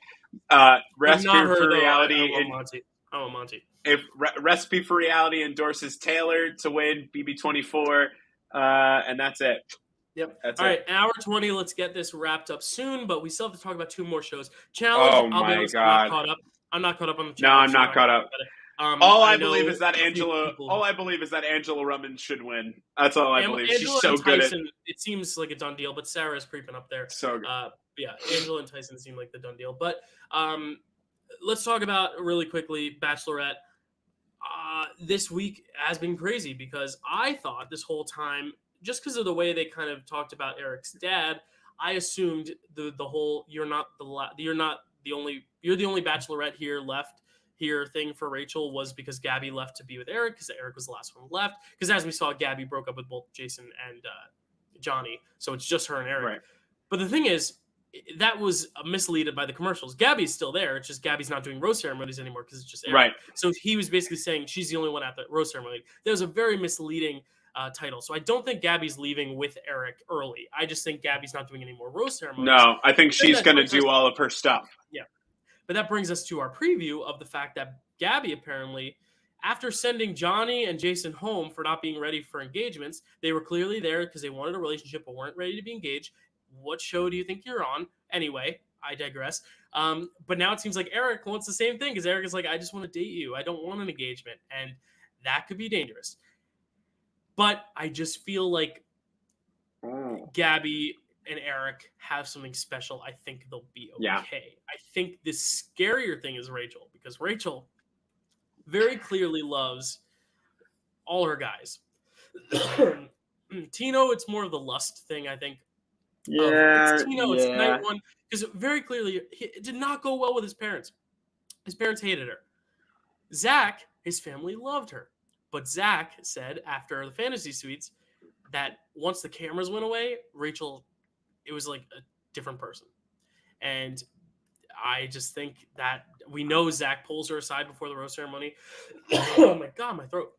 We know that Zach is likely going to either break up with Rachel or address this, and Rachel's going to break up with him.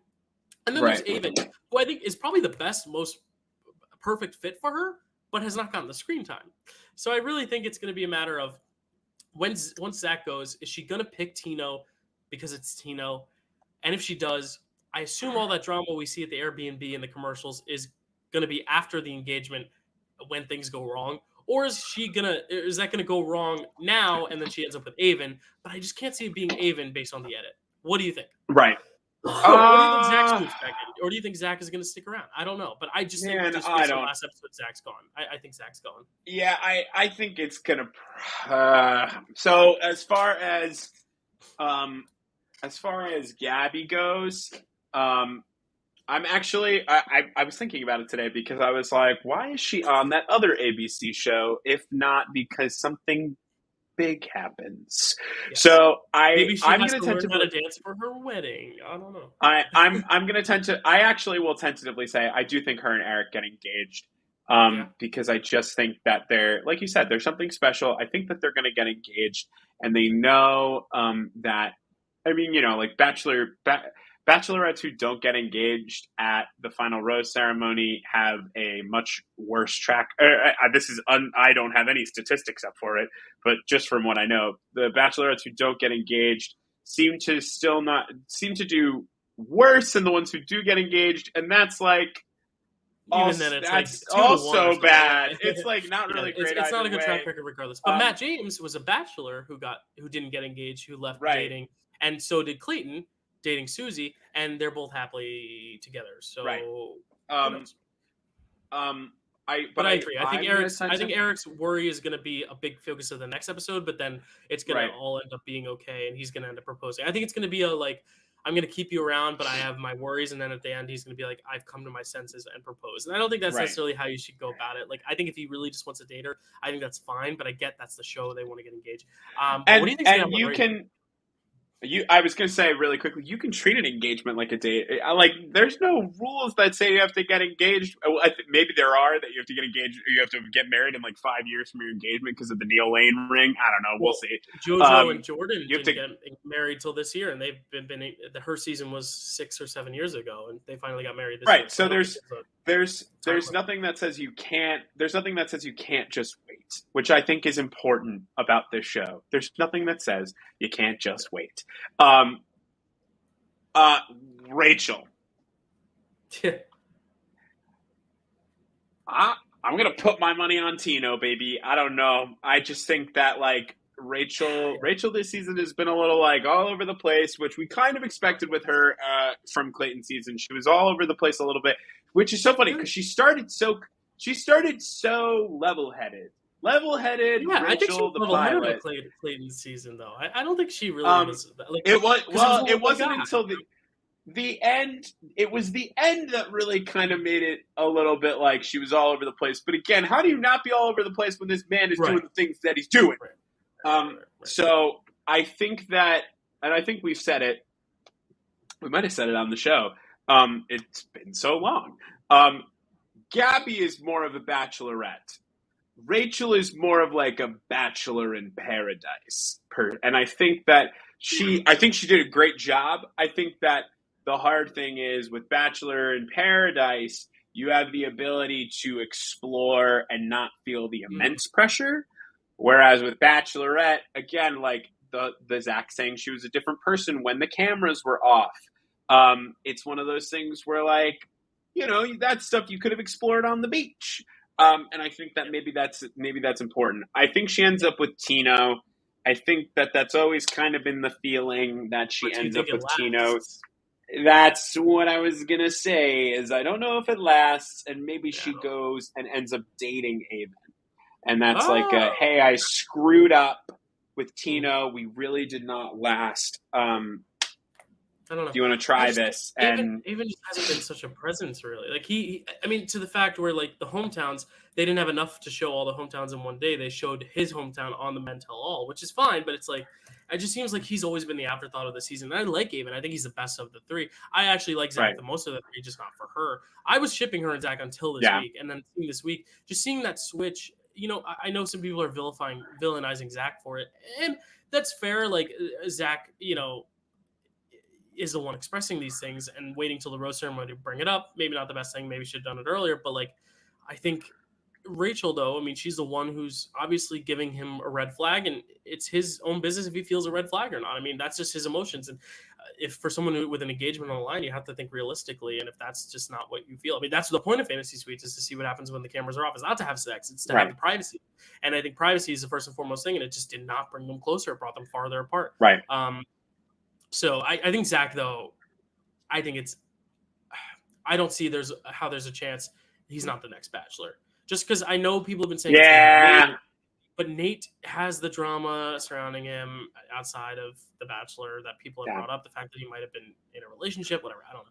And I just think all these guys on Paradise are going to be great, but it seems like you said, there's a different vibe with Paradise versus the Bachelors and Bachelorettes. And that's not to say the Paradise people are trashier, but they're the more fun, flirty character types. And it's funny because going into the season, I would have said Gabby would have been more Paradise because she's the quirky one, and Rachel was more composed. She's great. Now seeing this, Gabby, and I think it's an age difference thing too, because Gabby's much older than Rachel. And I think Gabby has a more composure Whereas, and she can like speak her mind, and she sends people home that aren't ready for engagements because that's what she wants. Whereas Rachel, it's a little wishy-washy. Like, I think any other Bachelorette, after seeing the way Tino's parents treated her, would have immediately sent him home.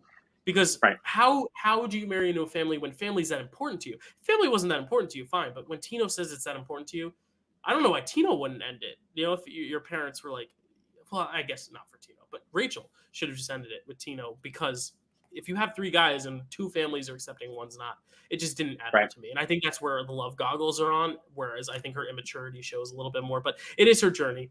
She's doing her journey, and I respect her for it. I hope it ends up well for her. But judging by the previews, I think Gabby's going to be happy. Rachel's not. And Rachel's not. And that's going to be sad. It's funny because she's got 2 options. Gabby's only got 1 right now. But I think that segues us well to the next topic, which has Gabby in it. And that is Dancing with the Stars. We have not done any. We've not seen any of these people dance, except for I've seen one of them dance on Broadway. That's it. And danced in drag for that matter. But we'll see. We'll get there when we get there. But I'll get there when I get there, because it's my winner pick, and I don't want to spoil it. Well, I guess I just did. I guess I just did. But don't take my winner pick. It's no. I broke it down. I already went through these, and I have 6 contenders, 6 middle of the roads, and then 4 people I don't think have that great of a shot. But because I haven't heard your thoughts, I'm going to get your thoughts first, and then we'll kind of both talk about what we think, how we think they'll do. And then maybe we don't do a ranking, but maybe we'll do like a first boot prediction and a winner prediction, or a final 4 prediction. Right. That's our finale. So let's start at the top here. I'm just going alphabetically by first name. Charli D'Amelio. And who's that man right there? It is Mark Ballas. Now, Zach has not watched Dancing with the Stars forever, but Mark was a big Dancing with the Stars regular. He has won so many seasons. He left for a while. He played Frankie Valli on Broadway for a little while, came back, and is now back on the dance floor. Charli D'Amelio, obviously a TikTok personality. These are the celebrities we're getting in the new era, the new Disney Plus era. It's Charli D'Amelio. She's a TikTok dancer. She's a dancer. I mean, what else is there to say? She's the JoJo Siwa of the season. She's going to the finale, I think, unless the fans are like, no, fuck her. But I just think her dance, she's a dancer. Like, this is true pro dance, is what I'm looking at, you know? And Mark being such a good choreographer. Mark is known for, like, making every dance like a theme, or like a fun, like I don't know if you ever seen the Super Mario freestyle. That was him. Yes. I will send that to you because it's amazing. But what are your thoughts on Charli and Mark? Is she a pro dancer? Are we not sure? A ballroom dancer? She's as much of a dancer as JoJo Siwa is, right? No, I think JoJo Siwa is way more of a dancer than Charli D'Amelio is. But I think they're of the same vein, though, where like they've got a listen, man. I don't know. Dances. Yeah. Oh, for sure. More than Arnold Schwarzenegger, son. We'll get to him. I forgot about that. You know, will Charli have I think she'll probably make it far, because she's got how many millions of followers on TikTok? She'll be fine. I will say, again, in the realm of what we did when we did all of the Dancing with the Stars last year, I will judge her a little bit more critically, because she's a dancer, so she understands the terminology, at least more than other people do, and therefore a sloppy week will score low with me. But I also like Charli D'Amelio a lot. I'm a sucker for a good TikTok dance, and that's I like her. I do hope she goes far. I just love these kids who are like not celebrities, but also celebrities. Like we saw with JoJo, and we even kind of saw with Olivia Jade. Like she's 18, she just turned 18, and the fact that she's like, you know, doing this, like it's kind of cool to see a kid like live out her dream. It's a different perspective. I'm calling her a kid. She's 18, but you know, she's a kid to me. Once you graduate college, everyone above below the age of 21 is a kid. Right. But yeah, like I'm excited to see her live her dream and do this. It seems fun, especially with her mom, which we'll talk about later. But I'm excited more so to see Mark return. I think that's going to be the key. Is Mark's going to give her some awesome choreography. And speaking of returners, this is another pro who has not been here for like 10 seasons. Louis Van Amstel is returning, but the celebrity there is Cheryl Lodge. She was one of the original Charlie's Angels. She's a little older, but Louis is also a little older. And I kind of like this because Louis was like always there, but I don't think Louis ever won, or he only won like once. He was a very good professional dancer, but never really got his due. And now he has someone who's a little older. They're both a little older. They could be underdogs. I'm not sure. they're a little older. What are your thoughts on this, Yeah. Zach? Because I was not a big Charlie's Angels guy, so like I don't really know her that well. I'm not a big Charlie's Angels guy. I think that one of the thoughts that comes to mind is clearly we're not going to have who was our guy from what was it last year? What do you remember? Yeah, not Amon. Who was like our first boot, but like not our actual first boot. Like Martin. You remember Martin Cove. Correct. Whereas Martin was like, okay, well, this is not even fair. This is not even fair. This is more of like I have one of those coming up. Yeah, they look suave. They look like, I mean, again, like she looks great. She looks in great shape. So does he. And I think that that's going to play well. If who is Louis? You said. Louis, yeah. She's 71. She is 71. What? She's 71 years old, and she looks. No, she's awesome. not. Yep. And no, she's 50. Not, bro. He's 50. So he's. No, 50, they're not. 51. Yeah, she looks. He gives me He gives me Nicolás Calderwasto from Game of Thrones. Jamie Lannister. No, I actually think if he choreographs to what they can do well, I mean, again, they're in great shape. If they can navigate, I actually don't think they'll do poorly. I don't see them being winners. They could be underdogs, but I don't see them as clear front runners, which is interesting. We'll see. Yeah. We'll see. Next, we have, obviously, we talked about her, Gabby the Bachelorette, Gabby Windy with Val. Val, that's a pretty good card to draw because Val has won plenty of Mirrorball. And already, she's in dancer shape. And she's someone, I'm not going to call her a dancer. She's a cheerleader. She was a cheerleader for the Jets or the Dolphins. Probably the Dolphins. I forget what football I think the Dolphins. But hold on, let's look it up. Yeah, look it up. She's got the cheerleading experience, which I think could lend well, but it's not the same as dance. But then again, it's still a leg up over some other people. I think she'll do well, though. I think she's got a good chance. I think, as we saw last season, being in Bachelor Nation is not foolproof because Matt James went home early. No. But as we saw the 2 seasons before that, Hannah Brown and Caitlin Bristow both won. So being the Bachelor, it was the Denver Broncos. The Broncos. There we go. It was the other orange team, not Miami Dolphins. But what are your thoughts on Gabby? Do you think she's going to be more the Hannah Brown, Caitlin Bristow type, or the more Matt James trajectory? I think she's going to be amazing. I think she's going to be the Hannah Brown path. I mean, she's a cheerleader, so she's used to getting thrown around in these kind of like athletic situations. And Val's a great choreographer and partner. But to be a great choreographer is important because when you have someone who can do all of these, like lifts and tosses, you open up a realm of possibilities to make your choreography that much more interesting. I think they are.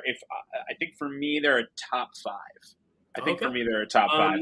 Yeah, like I said, I had 6 in my contenders. She's one of my 6 contenders, and spoiler alert, so was Charlie. So, for me as well. Yes. Yep. Moving on. Speaking of Charlie, though, Heidi, her mom, Heidi D'Amelio, with Artem. Poor Artem. I think this is the worst casting choice. I think this is the least celebrity. I mean, she's there because Charlie's there, and they have the story, which is cool. If Aunt Becky wasn't in jail, it'd be fun to see Olivia dance with her mom too last season. But it's like, really, like I don't know. I just think this is one of those things where she could probably do well. She looks in good shape, but I don't see her going far, right? I don't know. She's just she's not a celebrity to me. Like Charlie is a celebrity because she. Okay, this is so weird to talk about this. Charlie is a celebrity to me because she built a platform off of herself and the things that she did. Heidi built a platform off the fact that her daughter is a superstar on a platform, on a social media platform. Right. So I think I agree. Poor Artem, who doesn't deserve this. He deserves a better partner. I don't think she does well. I don't think she's the first boot because Charlie's fans will also vote for her. Charlie's fans will also vote for her. Well, actually, I don't want to say that. I thought we knew who the first boot was last time, but I don't know. No. I'm talking first boot in real first, like in Martin fashion first boot. Not I will say, I do think she's my second boot, just because I don't see how she'll score well enough to compete with other people who maybe are a bit younger and a bit more muscular.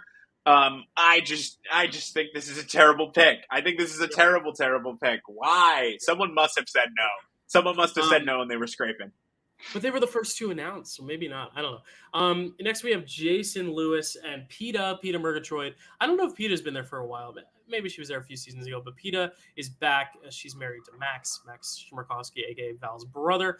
So it's all in the family. But Jason Lewis, an actor from Sex and the City. So he's a little older. Sex and the City was a little while ago, but obviously that's a fandom. That's a fan base that is going to come up to vote for him. But I think he's got a cool physique in the fact that he's like one of the bigger guys of the season, and the fact that he might be good at lifts and shit like that. But I don't know how old he is and how that'll affect his like quicker stuff on the dance floor. I just don't know. He's an actor, so I feel like he should have some showmanship. He's a mixed bag for me. He's in my middle section. I have no idea. Yeah, he's middle for me. I honestly, it's one of those things where I think the older men have a not an unfair advantage, but we'll call it an unfair advantage over the older women, only because you have the opportunity to have them lift if they're muscular, and you can build that into your choreo, whereas the older women unfortunately don't have that crutch to fall on. That being said, the judges notice that frequently. You can't pull that every week and expect to go far. That's why I do think that they'll probably be middle of the road, just because you only can rely on it for so long. Yeah, I was gonna ask, did Rachel watch Sex and the City? Probably. I have no idea. It's a great question.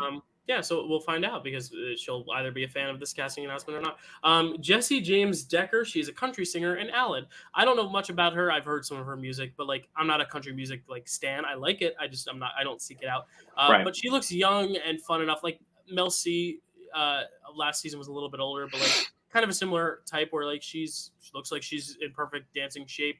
Alan's a good partner. I don't see any red flags, but I'm also not like she's a contender. I just don't know yet. And I don't know if she necessarily has a fan base, though country music has a stronger fan base than we'd like to believe, even though they're not as vocal on social media.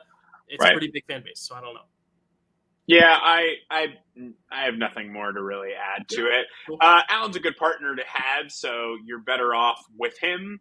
But I don't think that, I don't know. It's hard. There's nothing to really go off of. There's nothing it's literally to just go knowing off their of. personalities and their professions. Obviously, they didn't know, right. And that leads us into Jordan Sparks and Brandon Armstrong. Jordan Sparks, American Idol winner. She's a singer, obviously, so I mean that helps. She's already got the rhythm down. Right. What are your thoughts on her though? Because I have some thoughts. I've never. Well, she's a performer. Aside from just being a singer, right? She was in The Heights on Broadway. In Waitress as well. Yep. And in Waitress, oh, that's right. Waitress was recent. I forgot about that. I'd be curious to know how Jordan performs at her concerts. If she's a just stand there and sing performer, or if she's a move around performer. Yeah. Because I honestly think that has a big impact on it. Because again, like look at Mel C. The Spice Girls were performers, but they were a girl group, so they had choreography, and that was big. I think Jordan will do really well because she's got a huge fan base. I think that dancing wise, she'll probably leave a little bit less to be desired, but I could see her learning very quickly and improving very much like an Iman. Yeah. It's interesting because I honestly had her as one of my contenders. The reason being she was just on The Masked Dancer and did fairly well. I believe she went pretty far if not to the finale. They don't do ballroom dance though. That's more just like on your own dancing. So I don't really know how good she's going to be in the ballroom setting, but she could be very good. And I'm actually kind of excited to see how she does because she's someone that I think is going to be a little less on people's radars because she just doesn't have this typical dancer, like, and I don't want to make this about body, but a lot of the times you have to look at their, physique. Right. She's a little bit older than she was in her American Idol days. And she's also, I don't want to say bigger woman, but she's not as petite as some of these other contestants. I just sound like an awful person talking like. No, you don't. I know what you mean. She does not come across as a stereotypical dancer in presentation, but I think she's really going to keep up well. Like Amber Riley, Mercedes from Glee, won Dancing with the Stars. So really anybody can do it, and I think she's going to prove that. And that's why I'm excited for her. Yeah. I hate the words I use to describe that, but to get my point across. But you know what I mean. One I skipped over alphabetically by accident, and this is because I forgot to put his image in there. Daniel Durant. And Britt, Daniel Durant, I don't know if you saw him on Broadway in Spring Awakening. In the Deaf West Spring Awakening, he was Moritz. And he is also in the Best Picture winning Coda, which is obviously about a film of a deaf family and a girl who's a hearing child in a deaf family. He's deaf. And I think that makes for a very interesting trajectory on the ballroom. This was not the Broadway star I was talking about earlier, because obviously he didn't dance this. Right. But this guy could be a dark horse, because if the hearing disability comes into play so much so that he just like kind of fumbles and is not that great, I could see him lasting a few weeks and then going early. But I really think if he can dance well and he can like use, because the thing is that they use the rhythm of the music in the floor to like kind of, and using Brit as a way to guide him to the dance floor. I think he could be really good. Like I really think I'm excited. I am very excited to see this. Yeah, and Brit was with Martin last year, so this is redemption for her too. Right. I think that they've got a beautiful story to really like dig into. This is, I mean, again, like you don't sign up for something like this unless you know you can handle it, and he clearly knows he can handle it. I didn't get to see him in Deaf West, but that I know, I know how involved that production was just as a show itself. So I would venture to say he's probably going to surprise a lot of people. I think that's what's going to be it. He's going to surprise a lot of people. And I can't wait. That's exciting. Yeah, moving forward now, we talked about him a little earlier. Joseph Baena and Daniela. Daniela coming off of a win last year, and now she's got another athlete. He is a bodybuilder. He is also the son of Arnold Schwarzenegger. So what do you think of Joseph, Zach? You seem a little put off by him. Do you not think he's going to do well? I don't really know. I just, again, after last year, I really thought I had a read on Iman, and it was like, thankfully it was So my thought process is, why put Daniela with a bodybuilder? Because you can lift her. I know, and that's where I'm going, right? But the thing is, like, Iman had rhythm that we didn't expect. Agility, yeah. And agility. I don't know if he's gonna have agility or like suave, and that's where like. You know, you hear like more rigid. Yeah, you hear son of Arnold Schwarzenegger, and you definitely don't think Grace. You think built. You think big. And there's something to be the power of the Terminator, right? There's something to be. Oh God, I hate myself. There's something to be. There is absolutely something to be said for that. The things that I just think I don't see a win for Daniela this year. But I do see, I mean, he's not going first. He's not going second. You know, he will make it. He'll make it far enough.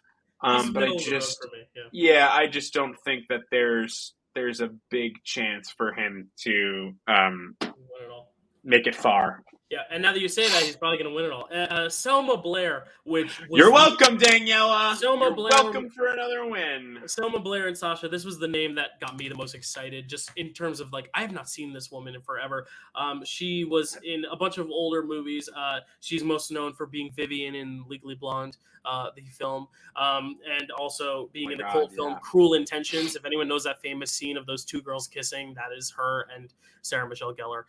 But yeah, she was also in the Hellboy movies. She is like an actress from like the 90s, 2000s, has not been super big in the eye of media recently, but I'm excited to see her back. I don't know how she's going to be as a dancer. I'm just excited to see Selma Blair because I was a fan of hers.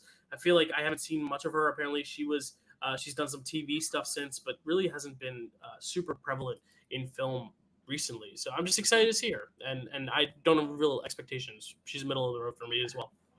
I've got no real expectations. That's really like you've said it all. I don't need to add anything. We don't need to.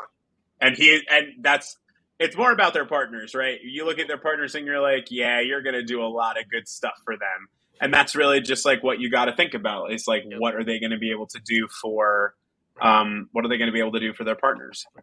Next, we have Shangela and Gleb, first ever drag queen on Dancing with the Stars, and obviously Shangela is female presenting, but some people have been saying this is the first male coupling. I'm not going to go there. Right. Shangela, right. But first drag queen on Dancing with the Stars. What do we think? I think this is crazy. It's awesome. And it's Gleb.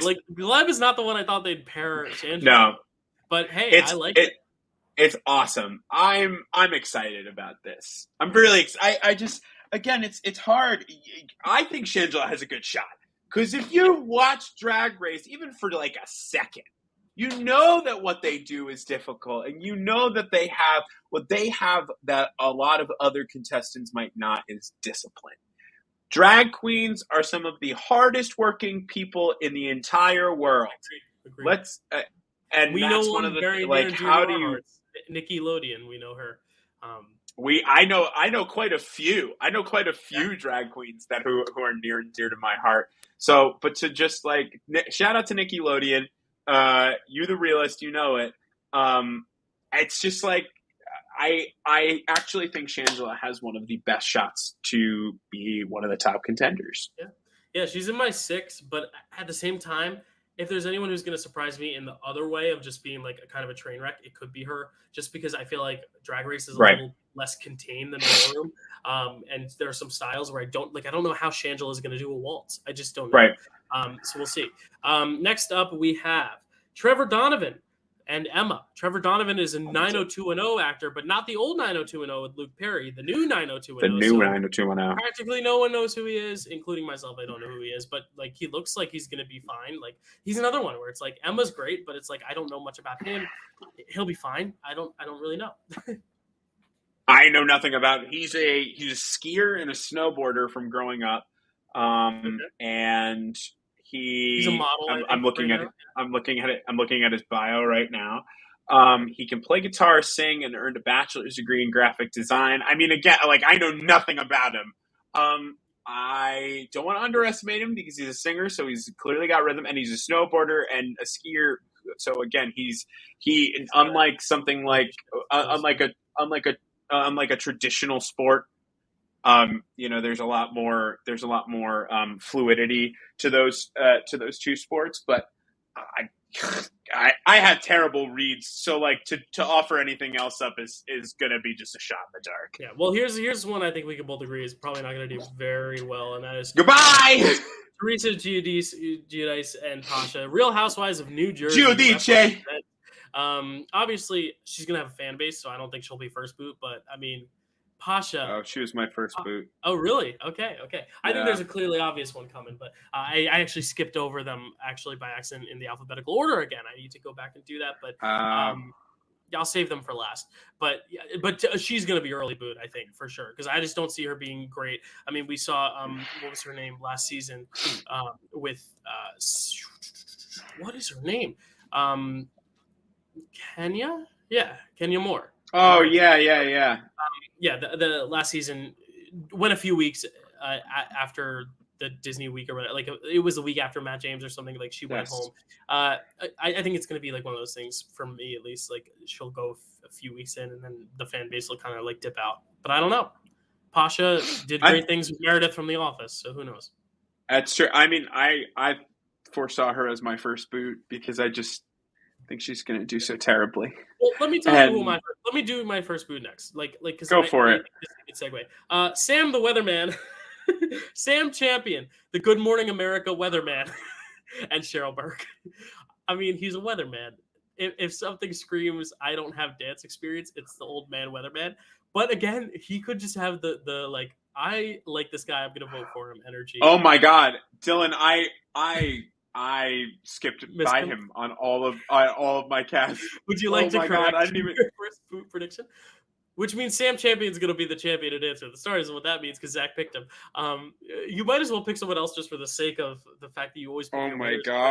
But Sam Champion, I'm sorry, but I honestly, as much as Heidi's a bad choice, I think this is a great choice because it's such an unconventional choice. But he is a celebrity. If you watch Good Morning America every morning, he gives the weather. I mean, you see him every day if you watch that show. This is more of a celebrity than Heidi D'Amelio. Don't. I like the variety. I like the diversity in the cast of having someone so old and so not connected to the entertainment world. I love it. Oh God! I love how you were just like, wait, Teresa's not, and then I was like, Sam, and you're like, okay, yep. Oh God! I love this guy though. I mean, I hope he does well. I hope he ends up being the champion. How cool would that be? That would be wild. I don't see it happening, but that would be wild. Speaking of wild, Vinny from Jersey Shore. I love it. I love Tell it me so about Vinny. much. All I know is that my wife will be voting for him every week to stay because I actually do. I think he'll be good. It's one of those things where I think no. So this is why. Ready? I'll give him a little bit of a credit. One of the important things about ballroom dance, as we see, is chemistry. And I think that one of the things that Vinny has is the ability to maintain chemistry with any woman, which is crazy. Like have you ever watched Double Shot of Love, Dylan? No. Oh man, you should. You should watch Double Shot with Love. It's funny as anything. It's him and Pauly D's show. Oh. Whoops. It's their reality dating show. And again, it's funny because in the end, spoiler alert, I mean, like, you probably know because he's not with anyone. But, like, he's great. He has great chemistry with people. Do I think he goes far? No. Will it be great while he's here? Yes. It will be amazing. Vinny Guadagnino, I don't have him as my first boot, but I think he's in the first 3 boots. I just don't see him being very good. But, hey, I'm down to be surprised, down to be excited and surprised. No. Next and last, we have Wayne Brady and Whitney. I mean, listen. I think that's he's got the charisma. He won the Masked Singer. But here's my thing. I watched him on Broadway as Lola in Kinky Boots. That man has rhythm. That man has dance style. He has swagger. I forgot. I forgot about. So good. I'm just going to show my cards right here, and I hope Zach picks someone different just so we can have a competitive interest here, but he's my winner pick. And the other reason being is that who was Whitney's last winner and only winner? Alfonso Ribeiro, Carlton. And who's hosting the season of Dancing with Stars with Tyra? Alfonso Ribeiro, because he won that season because he was so good. He's going to be the next Alfonso Ribeiro. He's got the rhythm. He's got the swagger. He's older, yes, but he's got the rhythm for his age. Like, he hasn't lost a beat. He doesn't look out of shape. Like, him and Whitney, I think, are a perfect pairing. Maybe there's a world where he just like comes in 5th, 6th place just because he doesn't have the votes because he's not as popular as some other people. But like even then, he's still one of the more popular names. He's pretty popular. He's pretty popular. He's looking at this cast. I'd say the most popular names are Wayne, Jordan Sparks, probably the Bachelorette, Charlie D'Amelio, and like Shangela. Like those are the big. But names. also Wayne Brady has a TikTok following as well. Like it's really? So. I hate to burst your bubble, dude. I can't not pick him. Yeah. Well, but again, like it's one of those things where, you know, who do you bet on? And, you know, I think of Jordan Fisher. Yeah. You know, I think of Jordan Fisher. I think of Alfonso, who just like these Alfonso Ribeiro, who these guys with just impeccable rhythm and musicality, who like understand what it means to not just like dance, but to be a part of the choreography. And I mean, like, come on, you know, like, and that's one of the things where, you know, I go back to Charlie. It's not that Charlie's not talented, but the reason why I don't consider her like a dancer is because to me, doing moves, like doing choreography is not a dancer. Does not a dancer make, rather. But being feeling the dance, that being a performer, it's why Iman was so good. he never just stood there and did the choreography last year.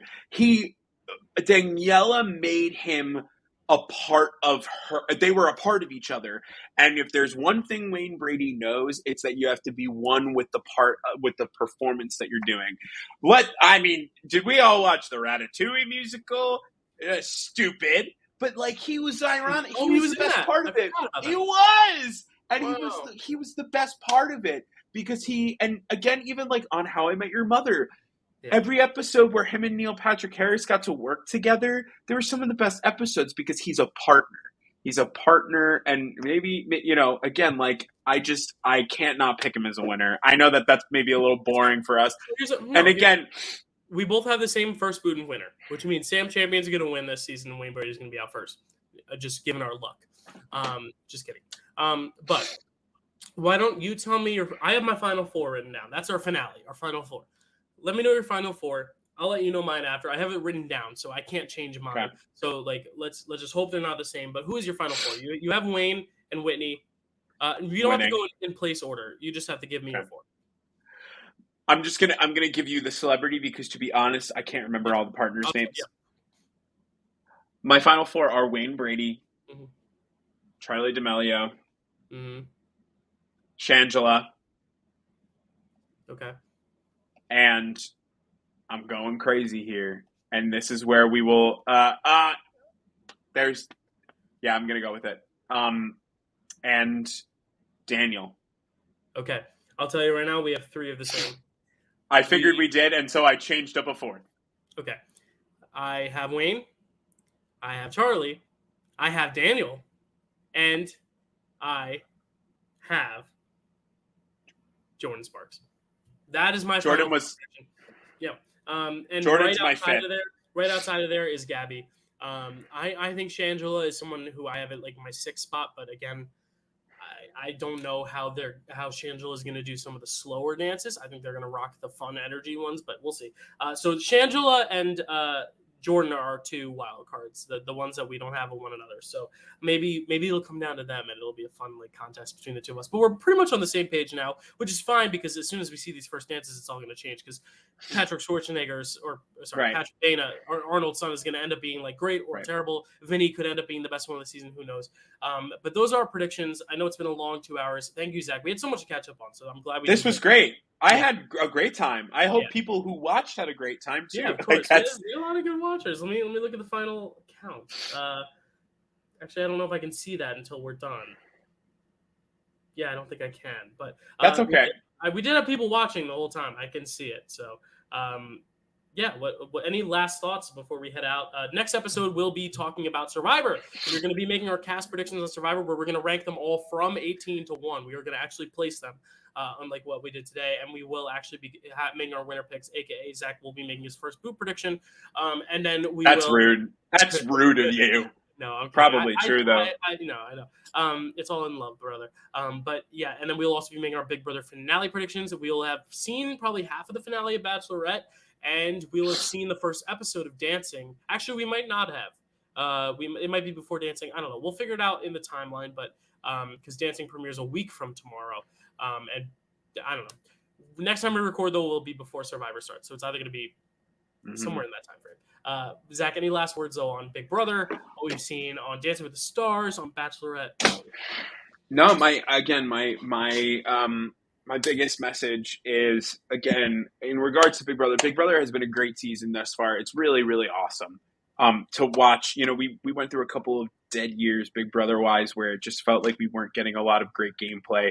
We were getting a lot of just controversy after controversy after controversy. And this year it's really, really awesome to see such entertaining gameplay. But that being said, of course, we are in midst of controversy with it. My hope for everyone, as I will continue to do, is to continue educating yourself. And please, I say this every so often on the show, don't ruin people's lives. And that goes for Big Brother, that goes for Bachelorette, that goes for Dancing with the Stars, though I don't know why you ever would, hopefully, knock on wood. But don't go out and ruin people's lives because of a game show. They're people, and they have lives outside of here. I know that even though it was wrong, Kyle's currently lucky he's unemployed because we've seen people go home to no job because of what's happened on these shows. So remember, the cards fall where they need to, and don't seek to ruin someone's life further. Seek to educate them. Seek to continue educating yourself, because we owe it to the people in the world who we share it with. And that's really all I've got. I'm so excited to watch a finale that I hope is a lot of good gameplay. I'm excited to watch a season of Dancing with the Stars. I hope Gabby and Rachel do both end up happy in their relationships, and that's all I've got. Yep. That's all I got to. I mean, everything you said, I could not say better. Zach, it is always a pleasure talking to you about this. I know it's always the best. But now that we're back in the groove of school's back, hopefully now we just have time to do this weekly, because especially with Survivor, that's like my big brother to you. Like I just love talking Survivor. And the thing with Survivor is it's like we have the whole week. It's not like Big Brother where every day there's something new and it's hard to catch up. So maybe we'll have more time just getting more of a groove of a schedule back, just because, I do love doing this and getting this in. We will find time every week to do this, I promise. And if we cannot, I will try my best to do something for you, whether it's just a compilation. Maybe Zach and I will have pre-record a few like other little videos if we have time, just like to put out if we don't have something that week. Like we love doing the Brant Steele simulations. I'd love to do that again. Yeah, we should do more of those. Maybe like compilations of our favorite exits of all time, or our favorite Prettium's been doing a bunch of them, like our favorite jury speeches and all that stuff. So I think it'd be fun to do that, or just like top 10s or top 5 lists, like little 20-30 minute episodes to put out. I agree. We can't be there for the week, but I do want to try to get this show out every week as long as we can. Maybe like in the sweet spot between Wednesday and Monday of Survivor and Dancing with the Stars, like that's our window, because we'll also have another show coming to us in 2 weeks. Do you know what that is, Zach? Almost Paradise. Oh, that's right. I was like, what is coming? Yeah, it's coming. It's going to be good. It's going to be good. I tell you, I had the engagement spoil for me, but it doesn't mean we're not going to be here talking about the drama. Yeah, I found out 2 of them. I don't know if there's any more. I hate to say that there are any, because I don't know if that's a spoiler, but there always are. I know 2 of them, so hopefully there's more. And honestly, they were spoiled because of Wells and Sarah's wedding, but who cares? But I'm very excited to talk about it nonetheless. And maybe I'm wrong. Maybe they're not engaged. Maybe they're just together. But regardless, I know 2 couples that came out of Paradise Nights together. But that keeps it exciting because there's going to be so much other drama. Shanea's back. Oh, I know that someone gets engaged because you told me in our 4-person group chat. You said it in our 4-person group chat once. Oh, them too. Yeah, they weren't the ones. It's okay. It's okay, though. It's okay. It's okay. We go in clean. But I'm very excited regardless. So we got a lot of stuff coming for you, though, this next year. And we are going to try to get you information as much as we can.